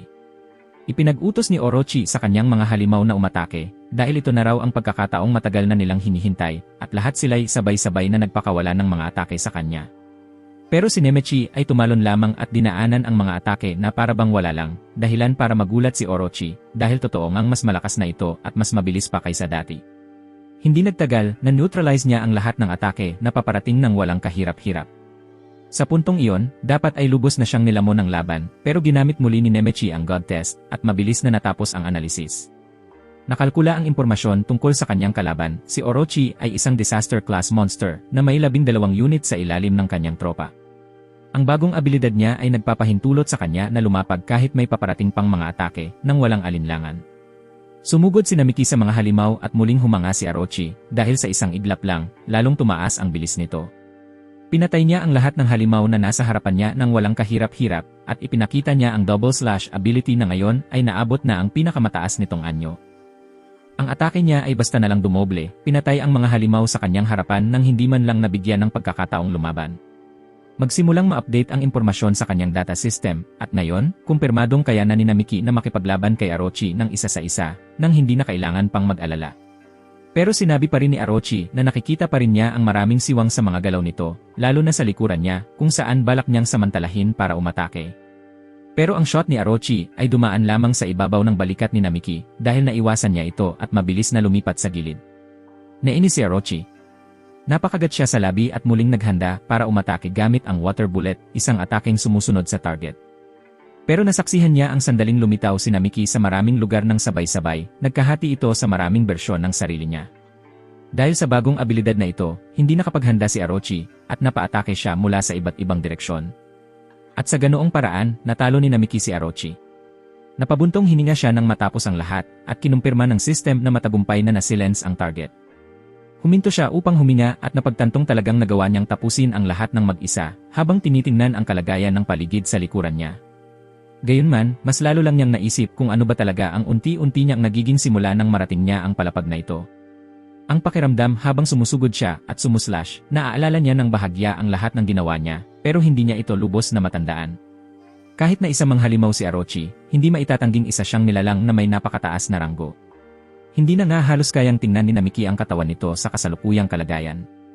Pero kahit papaano, naiwasan ang malaking krisis salamat sa paggising ng kanyang mga kakayahan. Ngayon, kailangan na ni Namaki na makaalis agad sa lugar na yon habang may pagkakataon pa. Bigla, may narinig siyang tinig na tumawa ng malakas. Hindi raw inakalang matatalo siya ng ganoon kadali, kahit sa panaginip, hindi niya ito naisip. Pagharap ng bida, isang di kapanipaniwalang tanawin ang bumungad sa kanya. Ang katawan ng halimaw ay nagliliwanag at patuloy pa rin siyang kinakausap. Nagulat si Nemeki at napaisip kung ang nilalang na yon ay tunay ngang immortal o may kakayahang lumampas sa kamatayan. Tumawa si Orochi dahil inamin niyang minaliit niya ito kahit pa gumamit siya ng brutal na kakayahan. Mukhang mas mabuting tapusin na niya ito kasama ang lahat ng nilalang niya. Matagal na raw mula noong may nakatalo sa kanya at nagawang baligtarin ang laban. Nagbigay ng alerto ang system, isang material na may mahiwagang enerhiya ang biglang lumampas sa threat level ng kanyang target. Nakita ni Nemeki na ang katawan ni Orochi ay nagsisimula ng muling buuin ang sarili nito habang tinatawanan siya nito dahil sa kanyang reaksyon. Tila handa na rin sa laban ang mga alaga nito at pinalaya niya ang mga ito kaya't napilitan si Nemeki na takpan ang mga mata dahil sa malakas na liwanag na papalapit sa kanya. Pagharap niya, isang hindi kapanipaniwalang tanawin ang bumungad, napapalibutan na si Orochi ng napakaraming halimaw. Halos hindi makapaniwala si Nemeki na ang ganoong klase ng mga halimaw ay nasa loob niya lang pala sa buong panahong iyon. Hinaplos ng demonyo ang isa sa kanyang mga alaga at sinabing tiyak na napakatindi ng pagkabigla niya kaya hindi man lang siya nakasigaw. Tumawa si Orochi, hindi na raw nakapagtataka. Walang sino mang makakaisip na mangyayari ang ganito matapos ang lahat. Dahil pinilit siya ni Nemeki na seryosohin na ang laban. Hindi na siya pwedeng magpigil ngayon na narating na nila ang puntong ito. Ipinag-utos ni Orochi sa kanyang mga buntot na sumugod sa kalaban at agad na lumipad ang mga halimaw patungo kay Nemeki. Sa harap nito, bahagya lang siyang nakaiwas sa atake at agad na ginamit muli ang God Test. Kinilala ng system na ina-update na niya ang impormasyon tungkol sa kalaban, pati na rin ang pangunahing katawan nito na may 6 na buntot. Magkakaiba ang abilidad ng bawat isa, mas mababa man sa lakas ng katawan ni Orochi, pero sapat para maging banta kay Nemeki.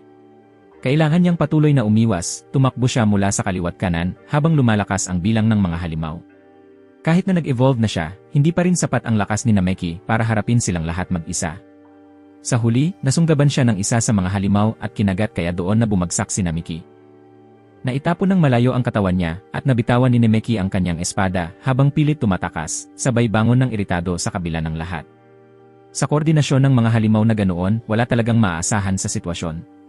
Kumpirmadong nawalan ng maraming dugo ang katawan ng pangunahing tauhan matapos siyang kagatin sa kanang balikat.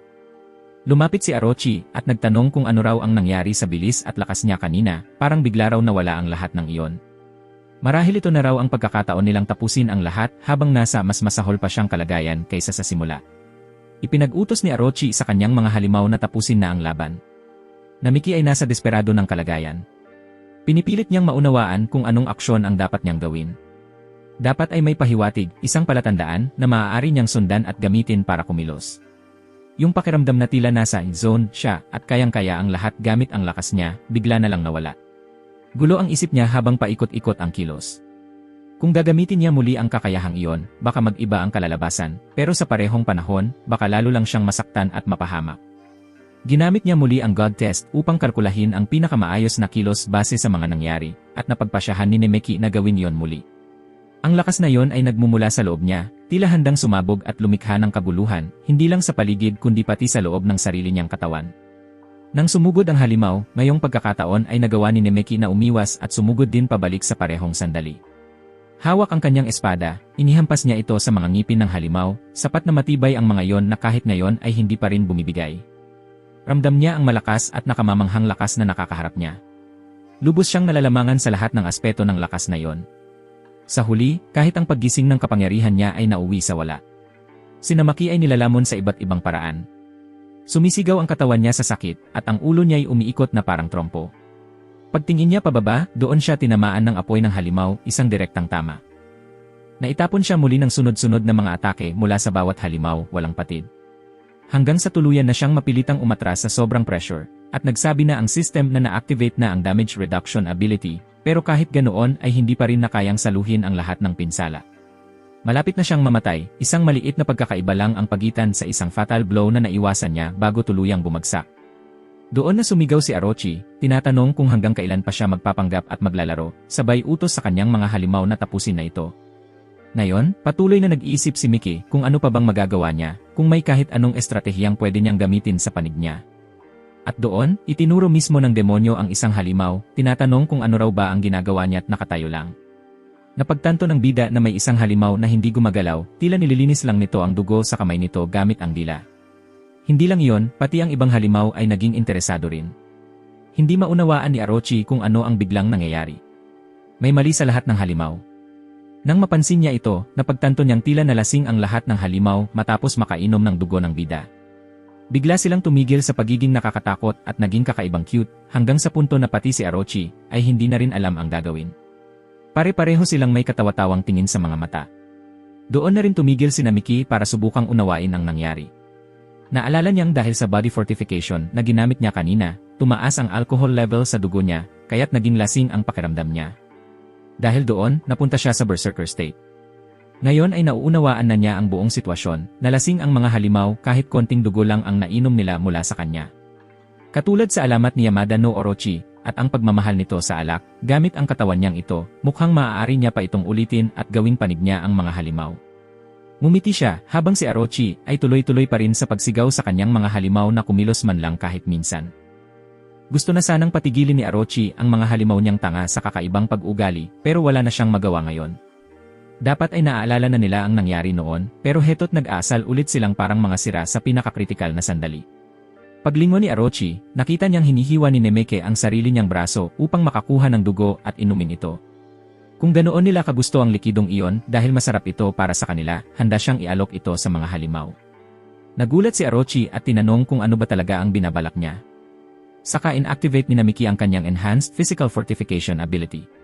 Pagkatapos ay tinawag niya ang mga nilalang na mahilig sa alak, sinabing sabay-sabay silang lumapit kung gusto talaga nilang makipaglaban at tapusin ang lahat. Sumugod ang mga halimaw at ramdam ni Miki na sapat ang dugo para ipagpatuloy ang laban sa kanyang panig. Nang umatake ang unang halimaw, agad itong nalasing sa dugo at natigil sa paggalaw gaya ng inaasahan. Ngunit bago pa niya ito mapakinabangan, biglang sumakit muli ang kanyang katawan at napaatras siya sa sakit. Doon naman sumugod ang isa pang nilalang, at halos hindi ito naiwasan ni Miki, agad siyang umakyat sa mga kaliskis nito upang makaiwas. Tinawag ni Miki muli ang mga halimaw para uminom pa ng mas maraming dugo niya kaysa sa dati. Lahat ng halimaw ay nauwi sa pagiging lasing at tinanong niya kung nag-enjoy ba sila. Tila nawala ng focus ang mga halimaw. Hindi niya pwedeng sayangin ang pagkakataong iyon, kailangan niyang gamitin ito sa kanyang pabor. Doon biglang lumitaw si Orochi at sinaksak siya mula sa likuran, sabay sabing masyado siyang nag-isip at nag-aalangan sa panahong dapat ay kumikilos na. Ngunit kahit nakangiti si Orochi, humarap si Miki na alam na niyang nandoon ito, sabay sabing napaka-predictable niya. Dahil noong una, ganoon din ang ginawa nito, ang umatake mula sa likod ng hindi niya inaasahan. Ngayon, nabasa na ni Miki ang galaw nito at hinintay ang mismong atake. Nagulat si Orochi at tinanong kung ano talaga ang plano niya, ngunit humarap si Miki at hinawakan siya dahil alam niyang gusto rin ito ni Orochi. Papainumin din niya ito ng dugo niya sa parehong paraan. Sumigaw si Orochi, sinasabing tigilan na niya yon, pero sa huli, ito na ang naging resulta ng lahat. Nalasing din siya at kahit ganoon ay paulit-ulit pa rin siyang nakikiusap na itigil na yon at sa wakas, binitiwan siya ni Nemeke at umurong ng kaunti. Bumangon si Orochi at alam ni Nemeke na tiyak na napakasama ng lagay niya ngayon. Kahit lasing, nagbabanta pa rin siya at dama ni Nemeke na malapit na siyang mawala ng malay. Ito na ang perpektong sandali para samantalahin ang lahat. Kahit napakiramdam niya ay mahihimatay siya anumang oras, balak pa rin niyang lumaban hanggang sa huli para mabuhay. Balak niyang tagpasin ito at inutusan ni Orochi ang mga halimaw na gumalaw, hindi maunawaan kung bakit nananatili pa rin silang nakatayo sa ganoong kalagayan. Sa halip, napabuntong hinina lang ang mga halimaw at humiga, nanatiling hindi gumagalaw at tinanong niya kung ano bang ginagawa ng mga ito. Samantala, muling ginamit ni Miki ang physical enhancement ability para makapagsagawa ng atake. Nag-alala si Orochi pagharap niya, alam niyang sa ganitong bilis ng pangyayari, baka tuluyang matapos na ang lahat. Ngunit hindi nag-atubili si Miki at inatake ang lahat ng halimaw gamit ang kanyang espada, pinatay silang muli. At sa gayon, muling tumaas ang antas ni Nemeke. Naabot niya ang level 6,000. Samantala, si Himawari ay nanatiling nakakulong sa loob ng silid nang makita niyang may bumukas na pinto. Isang babae ang lumitaw at tinanong ni Himawari kung bakit siya naroon, kilala niya ang pangalan nitong si Bai. Sumagot si Yai na matagal na mula noong huli silang nagkita, dumating siya dahil sa isang mensahe mula kay Shinji na humiling na bisitahin siya. Tinanong ni Himawari kung sakaling nabighani na ba si Yai kay Shinji. Nagulat si Yai at tinanong kung ano ang ibig niyang sabihin, kaya nainis si Himawari at tumaas ang tono ng kanyang boses. Gusto niyang malaman kung totoo bang ginagamit lang siya ni Shinji at sinubukang gisingin siya mula roon. Ngunit pinigilan siya ni Yai at sinabing tigilan na ang paninira kay Shinji dahil iniligtas siya nito at naging mabuti sa kanya. Kaya't iginiit niyang patay na si Nemeke at sa oras ng pagkagulat niya, parehong katawan at isipan niya ay pinatahan ni Shinji. Lalo lamang naging malinaw kay Himawari na kontrolado ni Shinji ang isipan ni Lai sa pamamagitan ng hypnosis, at sinabi naman ni Lai kung paanong binaliwala siya ni Namiki noon. Dahil doon, matagal na raw siyang naiinggit kay Himawari, na siyang ikinagulat ni Himawari, habang inilahad ng isa na matindi ang galit niya sa kanila ni Namiki dahil sa mga nagawa nila. Hindi na naintindihan ni Himawari ang nangyayari, dati naman ay magkasundo silang tatlo at malapit sa isa't isa. Napaiyak siya dahil gusto niyang mapalapit kay Lai at itinuring itong nakakabatang kapatid mula pa noong magkaibigan sila. Doon lumitaw si Shinji, sinabing nakakaistorbo raw siya sa seryosong usapan at humingi ng paumanhin. Masayang lumapit si Gai nang makita siya, at hinawakan naman siya ni Shinji sa mukha, sabay sabing dapat ay magkasundo sila ni Himawari.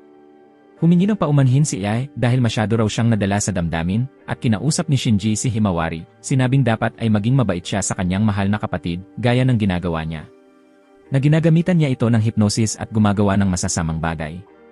Sumagot si Shinji na kasalanan niya rin naman iyon sa simula pa lang dahil masyado siyang matigas ang ulo at hindi sumusunod. Hindi kailanman tumalab sa kanya ang alindog ni Shinji at tinanong ni Himawari kung ano bang iniisip niya para gumawa ng ganitong mga bagay. Sumagot si Shinji na wala naman. Tinawagan lang daw siya ng Explore Association kamakailan at hiniling na sumali siya sa koponang magwawasak kay Orochi, kaya't gusto niyang isama si Ai at si Himawari sa kanyang grupo. Dahil doon, balak niyang pilitin siyang makipagtulungan sa kanya. Kaya nandoon si Ai at mahigpit siyang hinawakan na parabang pag-aari siya nito. Nagreklamo si Ai dahil nakikiliti raw siya sa haplos ni Shinji, na siyang lalong ikinainis ni Himawari nang makita ang nakakasuklam na tagpong iyon. Ngumiti si Shinji, sabay sabing magiging bahagi pa rin si Himawari ng kanyang kuponan kahit ayaw niya dahil hindi niya kailanman pababayaan si Bai. Samantala, natitira na lang kay Nemeki ang 5% ng kanyang lakas. Ang kanyang kasalukuyang kondisyon, naghihinalo. Sa kabila nito, pakiramdam niya ay tunay siyang buhay. Ang natitirang oras bago siya mamatay, 137 segundo. Hindi pa siya namamatay kahit papaano dahil nararamdaman pa rin niya ang init ng balat ng tao na dumadampi sa kanya at iyon ay isang kaaya-ayang pakiramdam.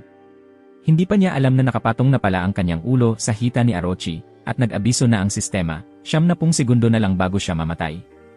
Alam ito ng demonyo mismo, at kahit pa ganoon ang nangyari, pakiramdam pa rin ni Miki na dapat ay pinugutan na niya sila.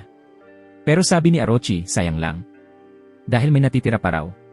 Sila raw ay mga nilalang na binubuo ng 8 bahagi, at hindi maaaring mamatay hanggat hindi nauubos ang lahat ng ito.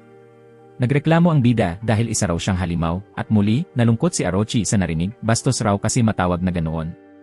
Pero higit sa lahat, sinabi niyang ikinagulat nila si Nemeki. Akala nila tuluyan na silang matatalo. Ngumiti siya at sinabing tatanggapin nila siya.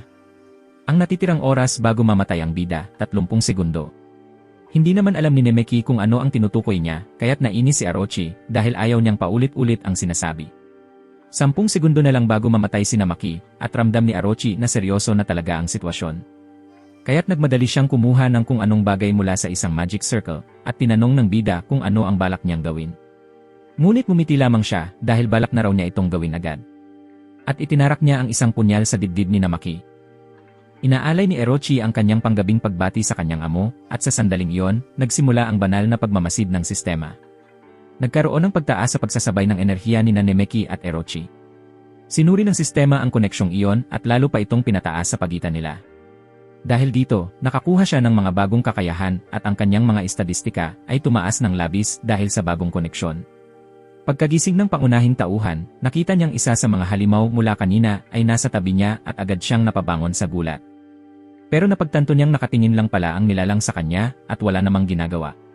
Tinangka ni Nemeki na hanapin ang kanyang espada, ngunit hindi niya ito makita kahit pa pagkatapos ng lahat ng nangyari.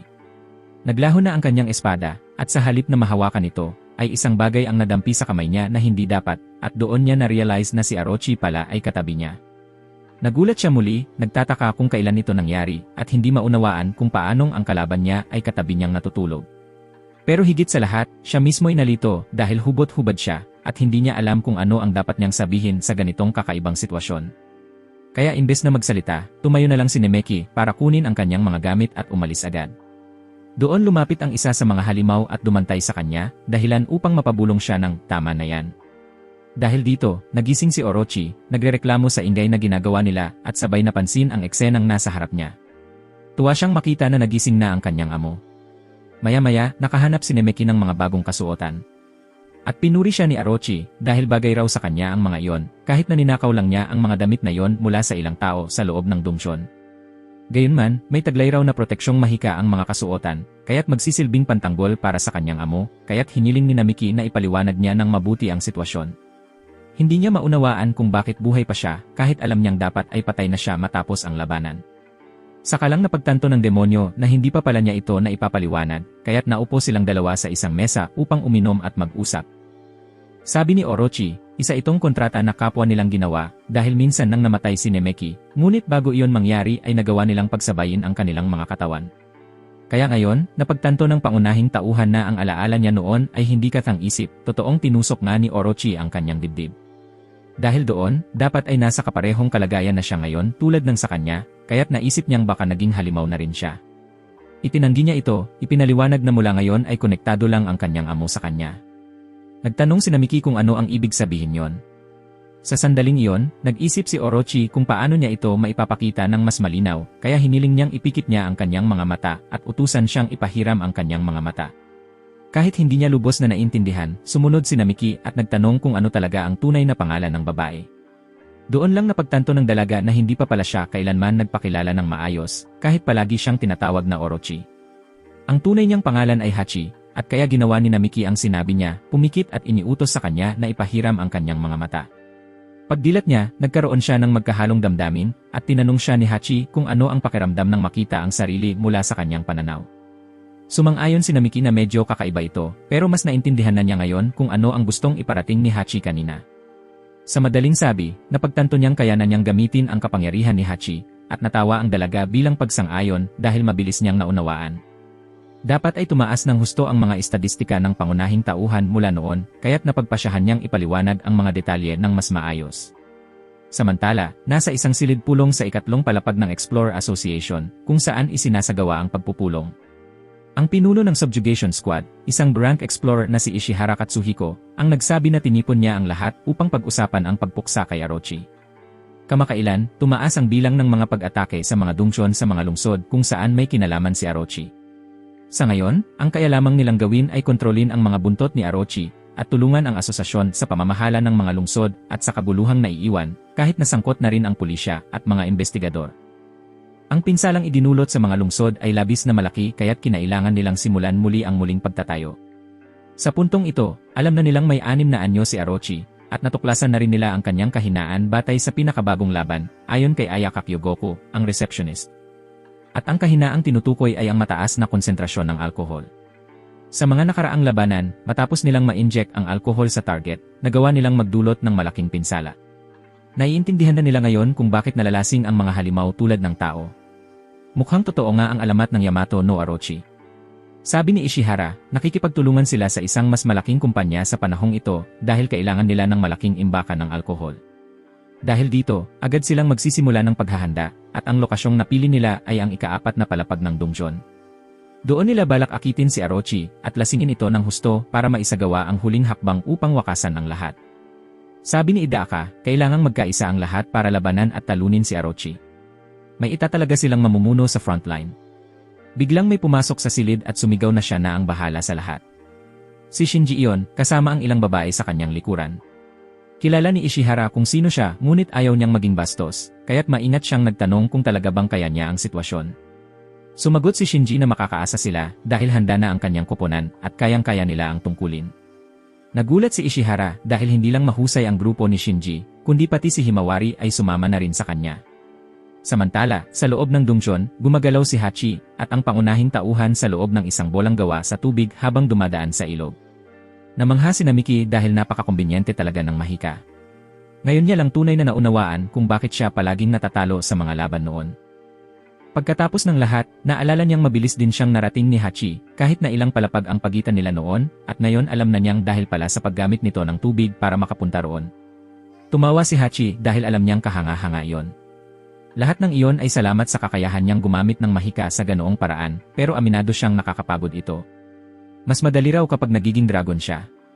Nagtanong si Namiki kung hindi na ba niya kayang gawin yon ngayon. Saglit na nag-atubili si Hachi, kaya naramdaman ng pangunahing tauhan na parang naging insensitibo siya sa tanong niya, at kinumpirma naman iyon ni Hachi dahil ayaw pa raw niya itong pag-usapan sa ngayon.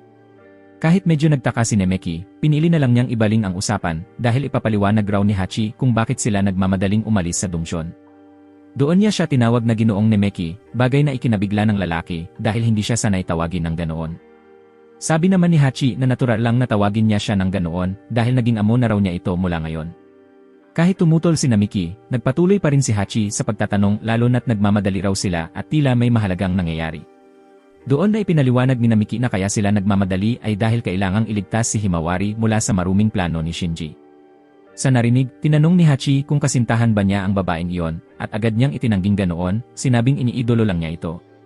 Sa narinig, napatawa ang demonyo at tumalikod na lang, hindi ipinaliwanag kung bakit siya ngumiti, habang si Namiki naman ay mas tutok sa ideyang kakaharapin niya si Shinji sa kasalukuyan niyang kalagayan. Samantala, sa malaking plaza sa ika-4 na palapag ng dungsyon, maraming tao ang nagtipon-tipon dala ang kanilang mga kagamitan. Maraming explorer ang nagdala ng mga bariles pababa sa ika-4 na palapag, kabilang si Himawari na abalang-abala sa pagtatrabaho roon.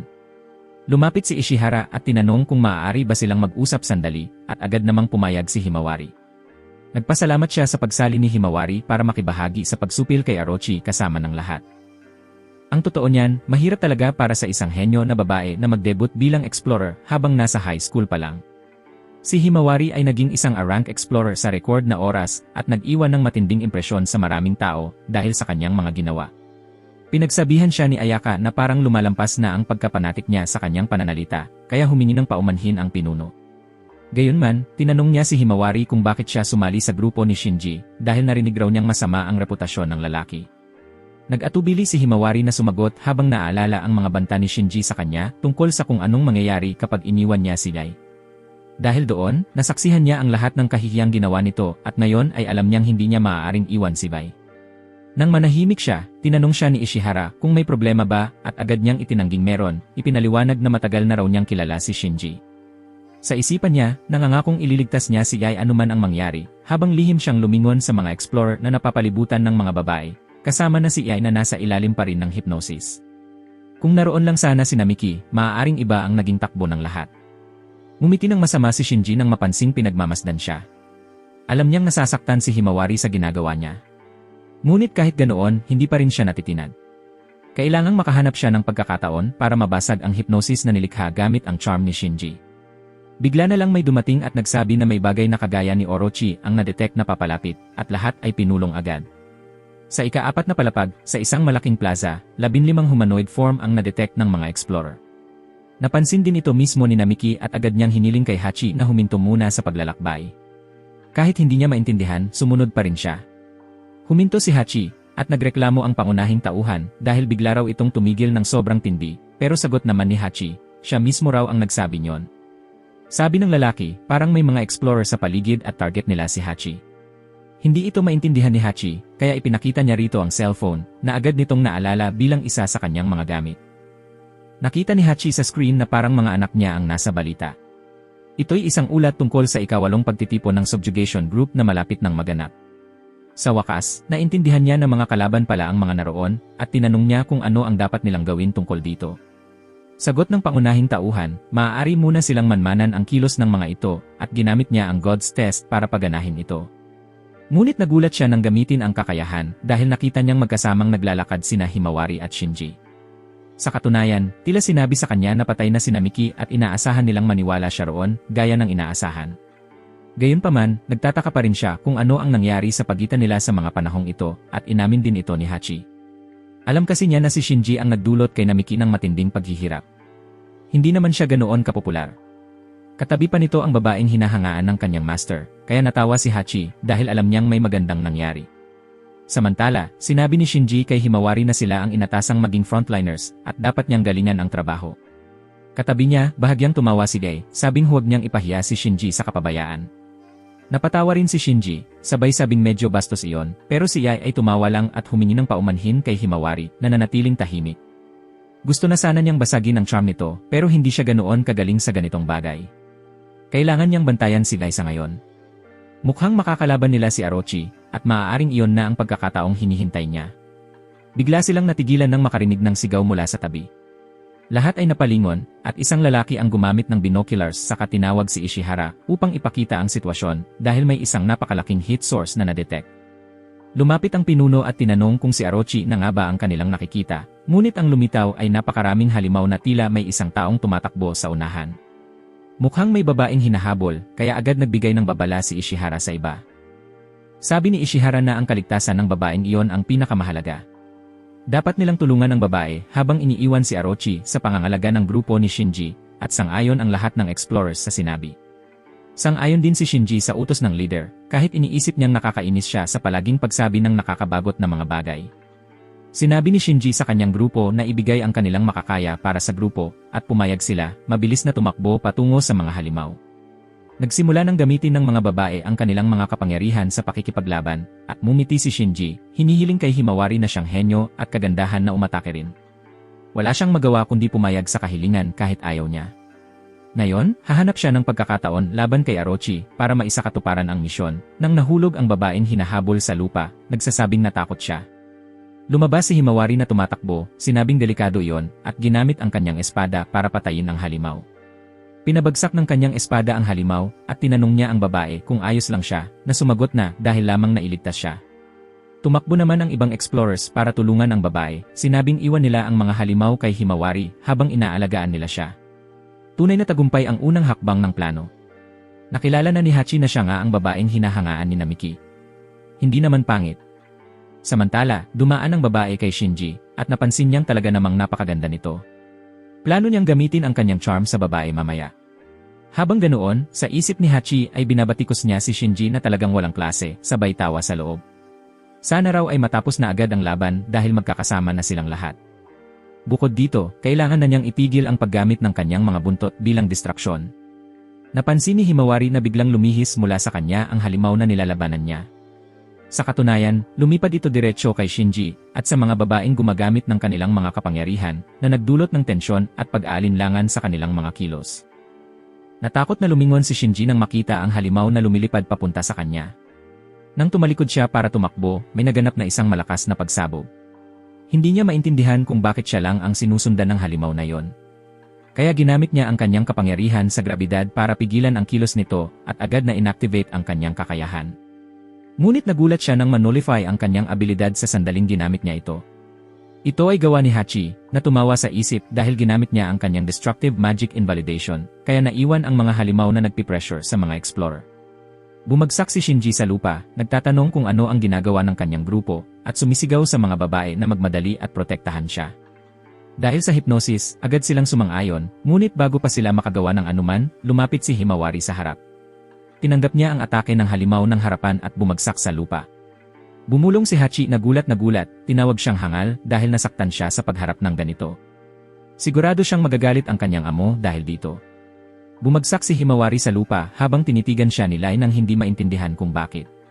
Lumiko ang explorer at sinabi na dahil sina Lai at Namiki ay mga disipulo niya kaya kailangang protektahan sila. Pero muling naapektuhan ang isip ni Lai ng hypnosis ni Shinji na sinabihan siyang tigilan ang paggamit ng kanyang kapangyarihan. Nang makita si Himawari na naguguluhan sa pag-ikot ng katawan ni Lai, inutusan ni Shinji ang kanyang senior na magmadali at gumawa ng aksyon laban kay Orochi.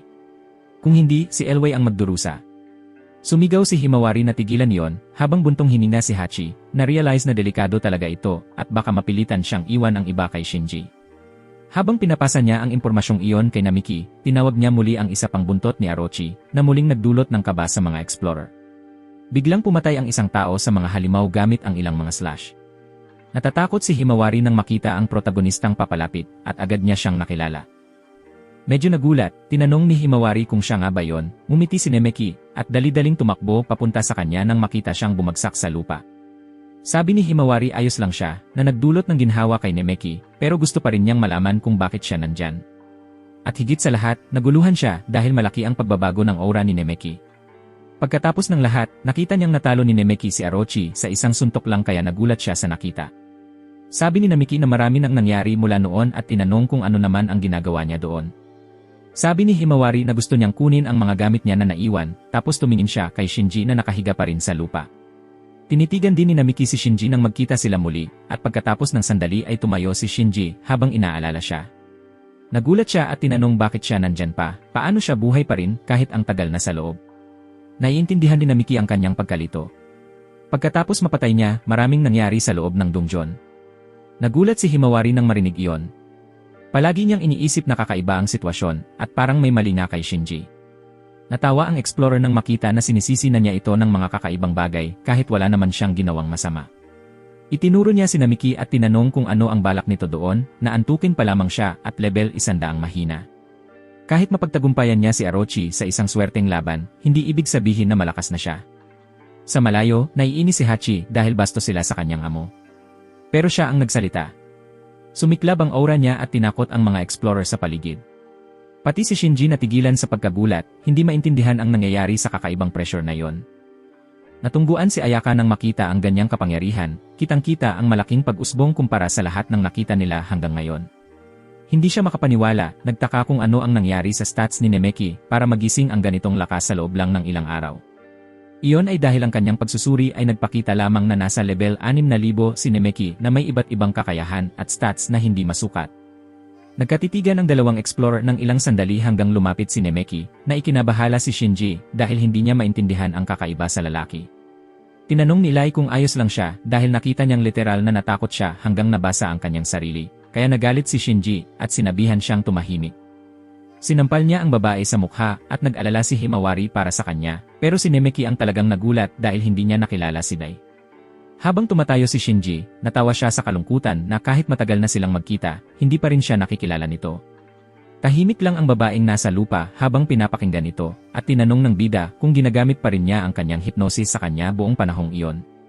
Natawa si Shinji, sinabing tingnan niya kung totoo nga iyon dahil sinusubukan din niya ang pareho kay kanyang idolo.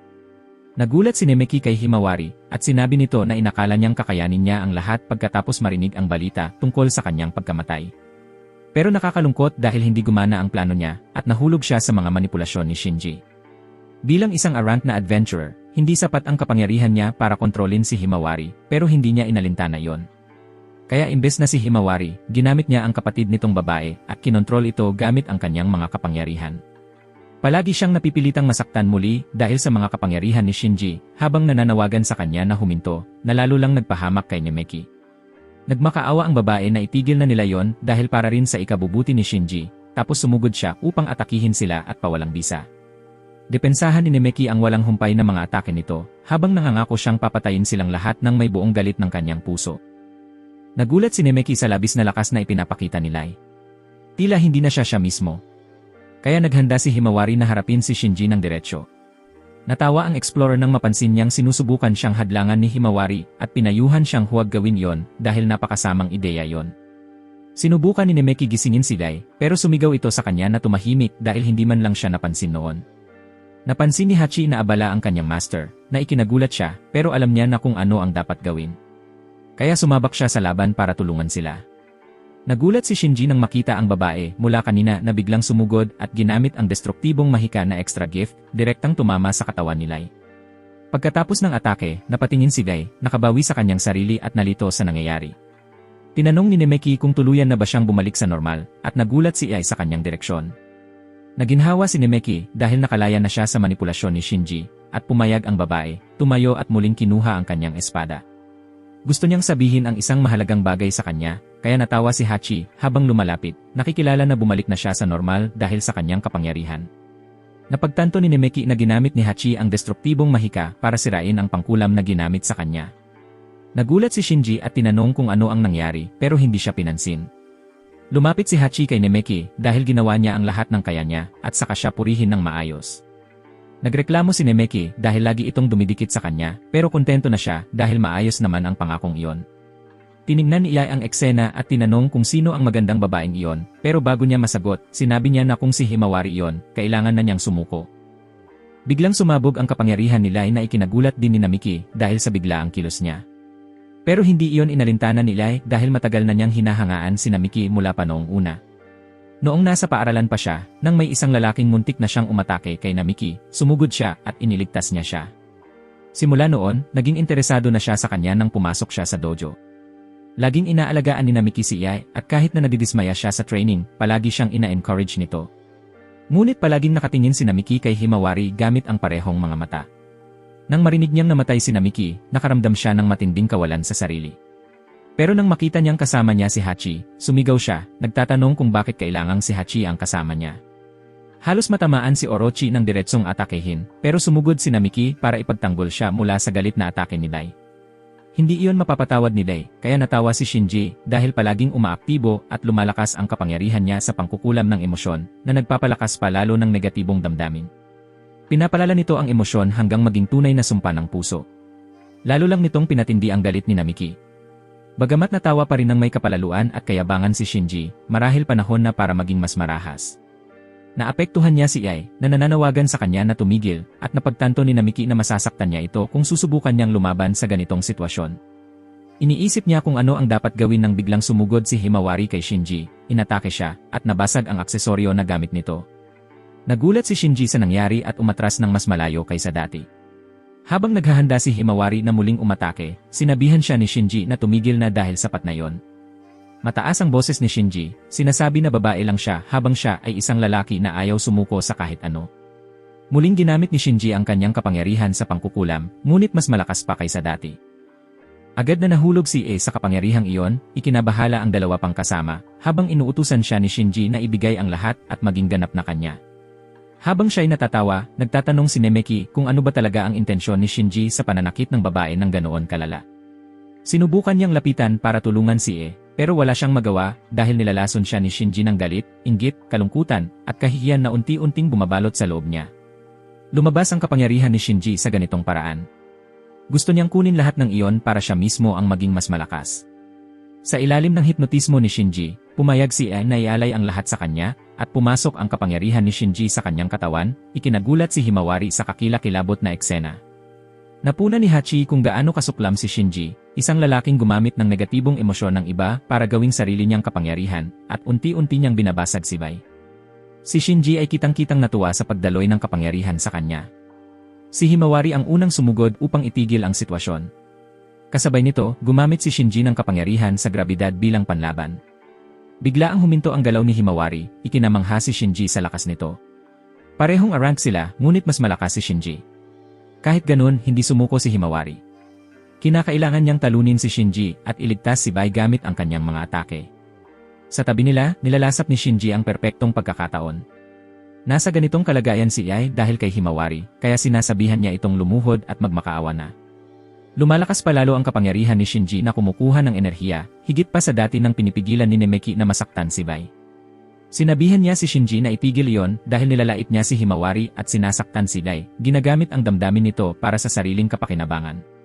Sinasaktan niya ang mga mahal niya kaya hindi niya iyon kailanman papayagan, pero wala namang pakialam si Shinji.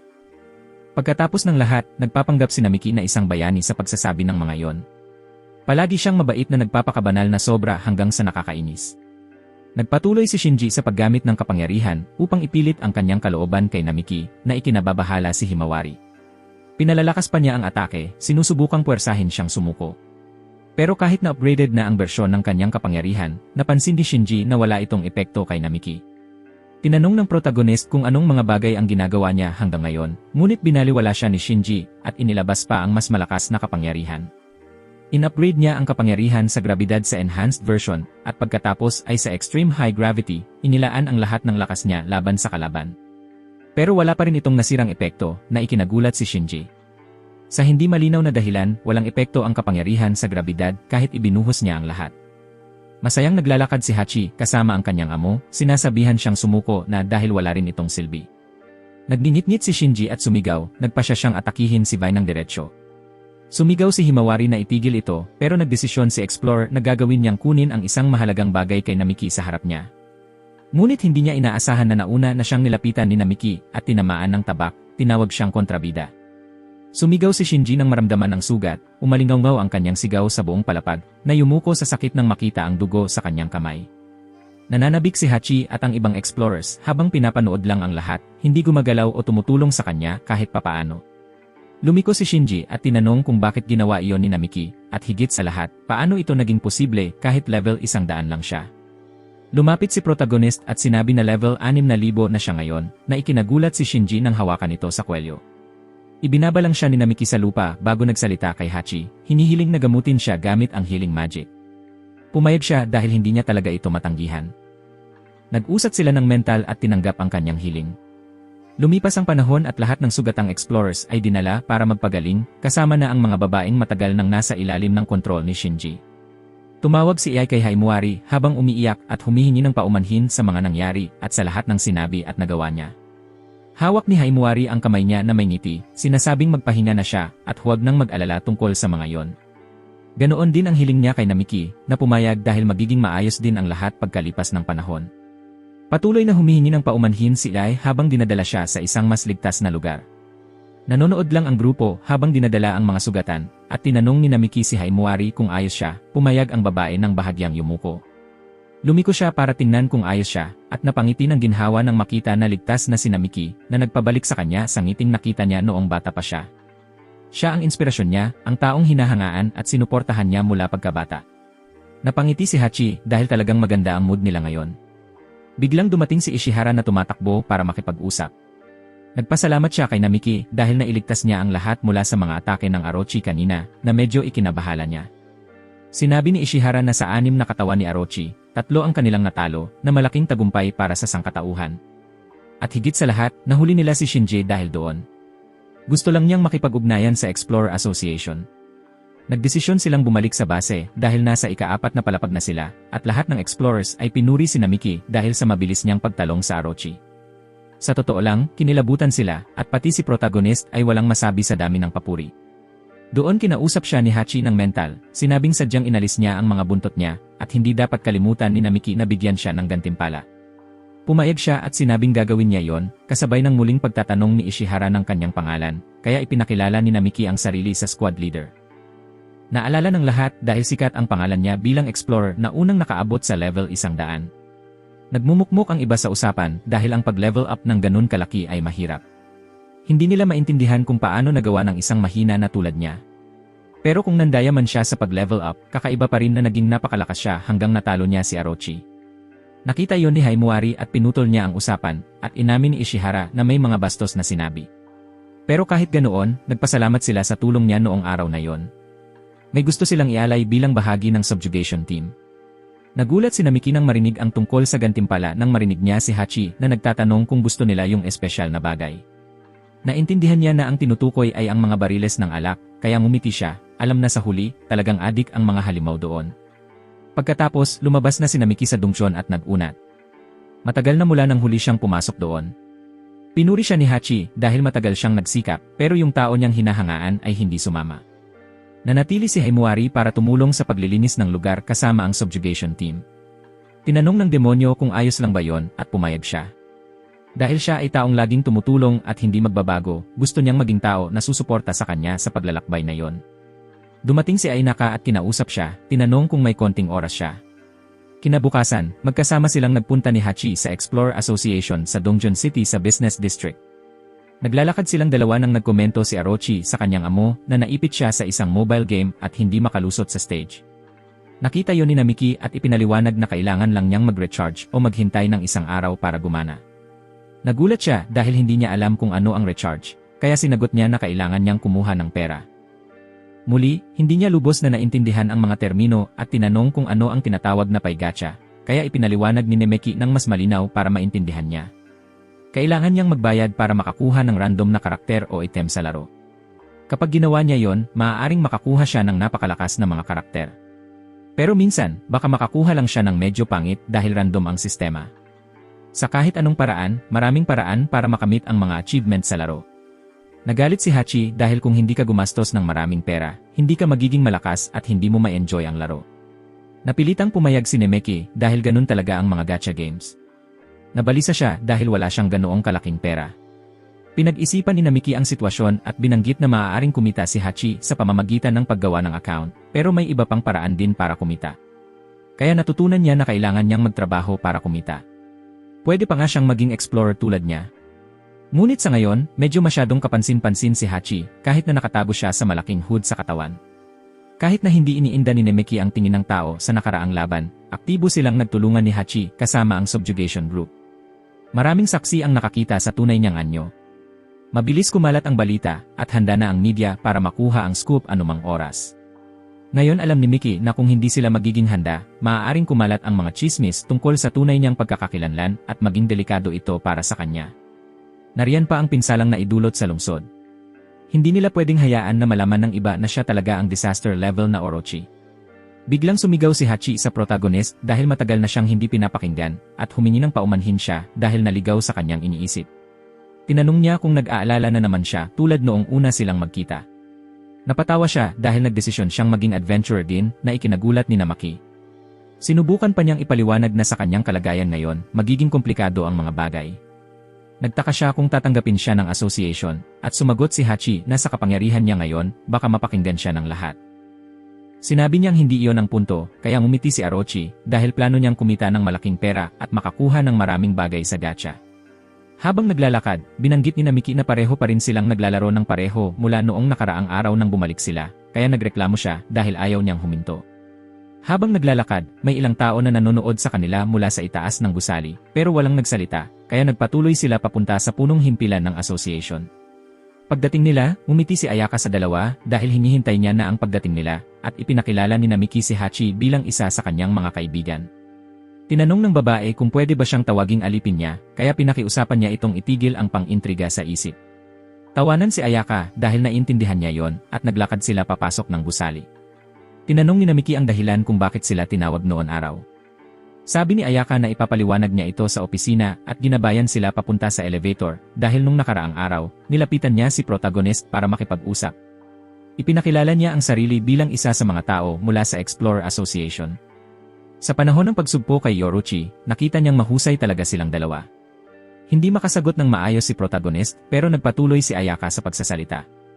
Nang iulat niya sila sa association, sinabi ng senior manager na gusto siyang makipagkita kay Namiki.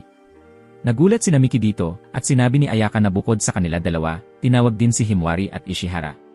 Pwedeng bukas ang petsa pero mas maganda kung sasama sila sa kanya sa headquarters ngayong araw pa rin.